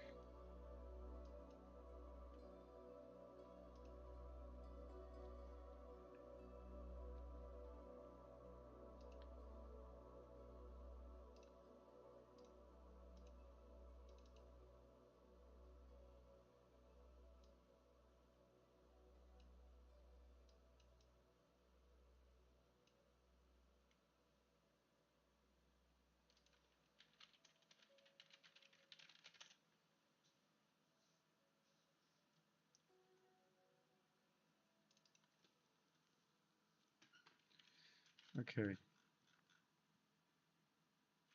Forward arrows. Alright, no more arrows. Shoot them from inventory, that's fine. Let's move them over here. We've got 8, 7, 6, 5. Move them back here. 4, 3, 2. That's cool. Perfect.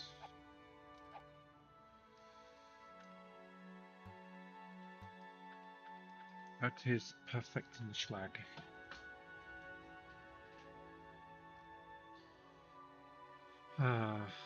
Yeah, so that's working mostly good.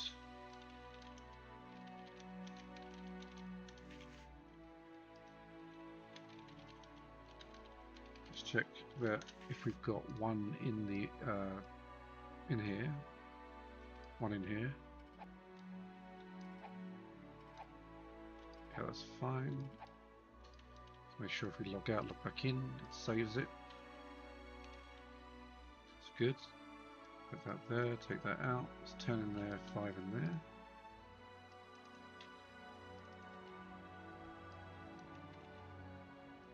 Ten in there, 5 in there. Start shooting. That's fine. 3 and 8. 3 and 8. Perfect. Now, well, I mean, I'm not going to do any more tonight, but the next thing we've got to do is give the player some hotkeys to be able to switch between these easily. A nice message here would be good as well.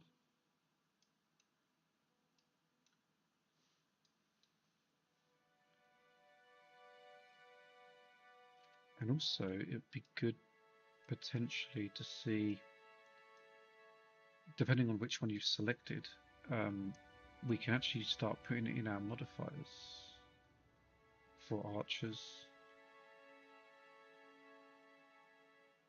Because we've got there the bow damage. Why the hell is large damage 20 to 100? That can't be right. Was it a longbow? Longbow over skin.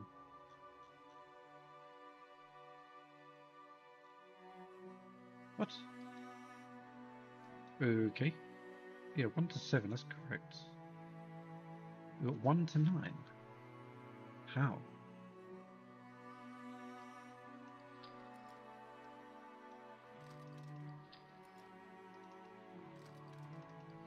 Oh, large damage is busted.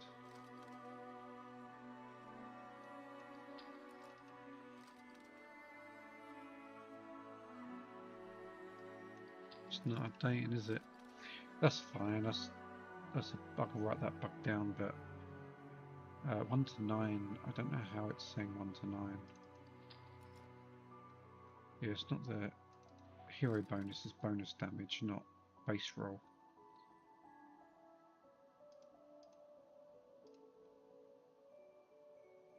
It's as if it's a sharp item. No other. Yeah, there's nothing else.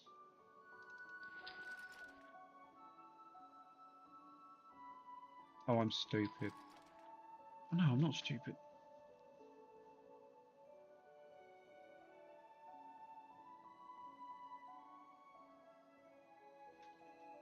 Yeah, how has that happened? 1 to 9.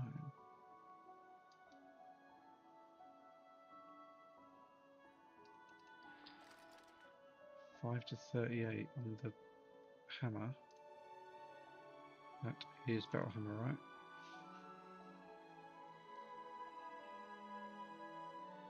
27, 28. And then the other one is 31.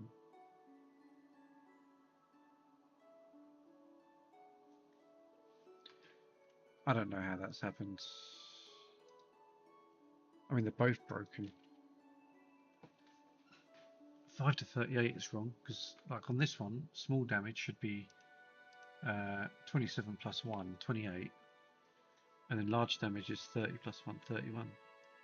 I think this one's stuck, 22, 100. And then base damage, the only thing that affects base damage is Sharp Ancient Legendary. But they don't go up that high. They only do like +3 or something.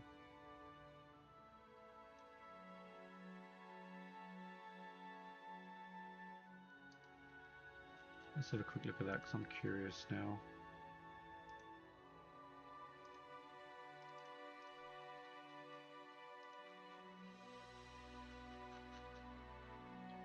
Good dice damage.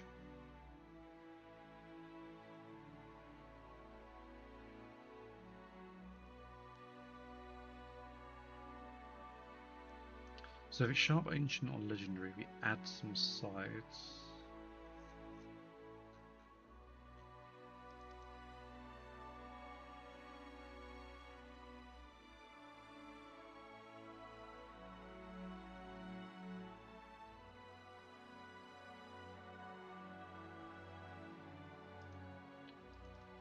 And then max roll is number of dice times number of sides plus modifier.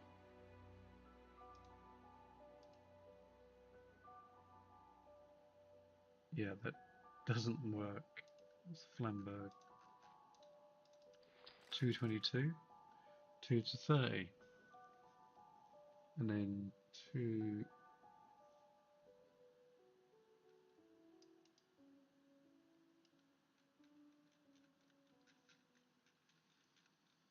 2d11 is 22. So on here it's correct, but on here it's not. What the hell? Oh, hold on. But these ones are showing on the item ID, item UI. Maybe. Let's have a look at the character UI.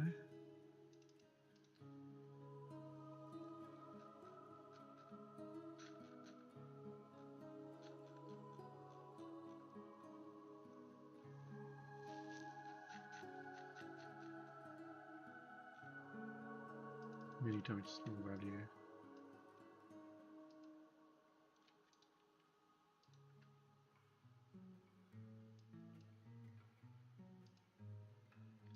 Oh.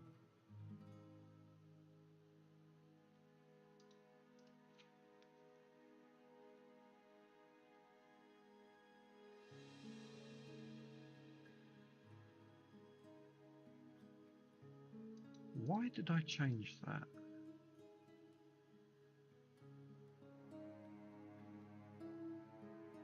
I've changed it so that it calculates the base damage, including multipliers. I don't know why I did that.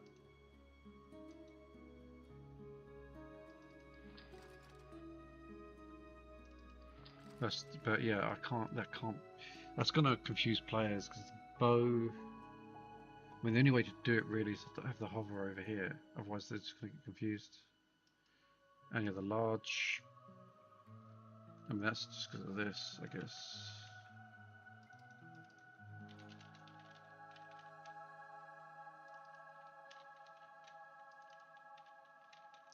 Literally just missing.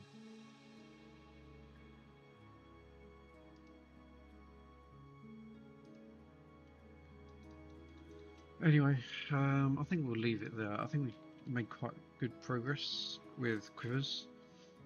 We have quivers with 3 slots. We can add and remove. When we are in combat, it will locate, at least for now, the first set of arrows, and it will prioritize the quiver.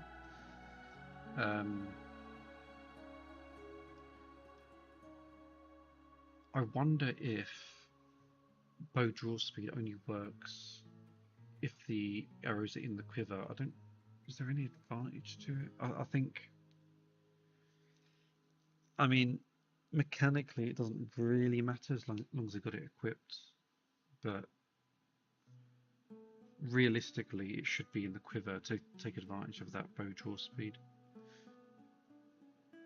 But that's low priority. I think what I need to make sure I can do next is move the arrows around in the quiver by dragging them between the slots, and also selecting which arrow you want enabled.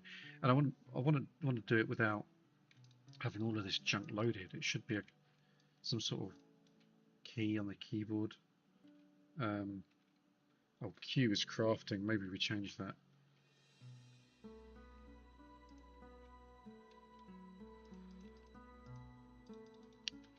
But yeah, so Q, maybe a radial menu comes up and they can select between the arrows that they've got in their quiver. Something like that.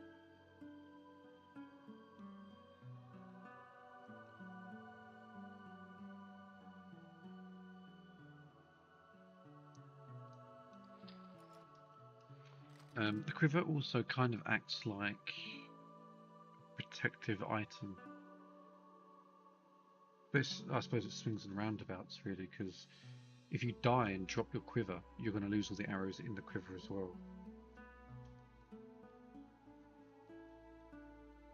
I don't think that's too big a deal, is it? Don't carry expensive arrows with you, I guess.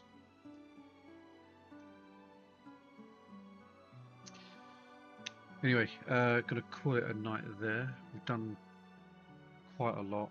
Had to deal with quite a few bugs and workflow issues, but we got there in the end. Got a bit more to do. Make sure you like and subscribe. I'm streaming every week, every Wednesday night in UK time. So yeah, keep up to date and join the Discord. And we have a subreddit now, r/Helrift, where we're starting to post some of the videos we post on YouTube. So go and join that as well. But thanks for watching, and have a good one.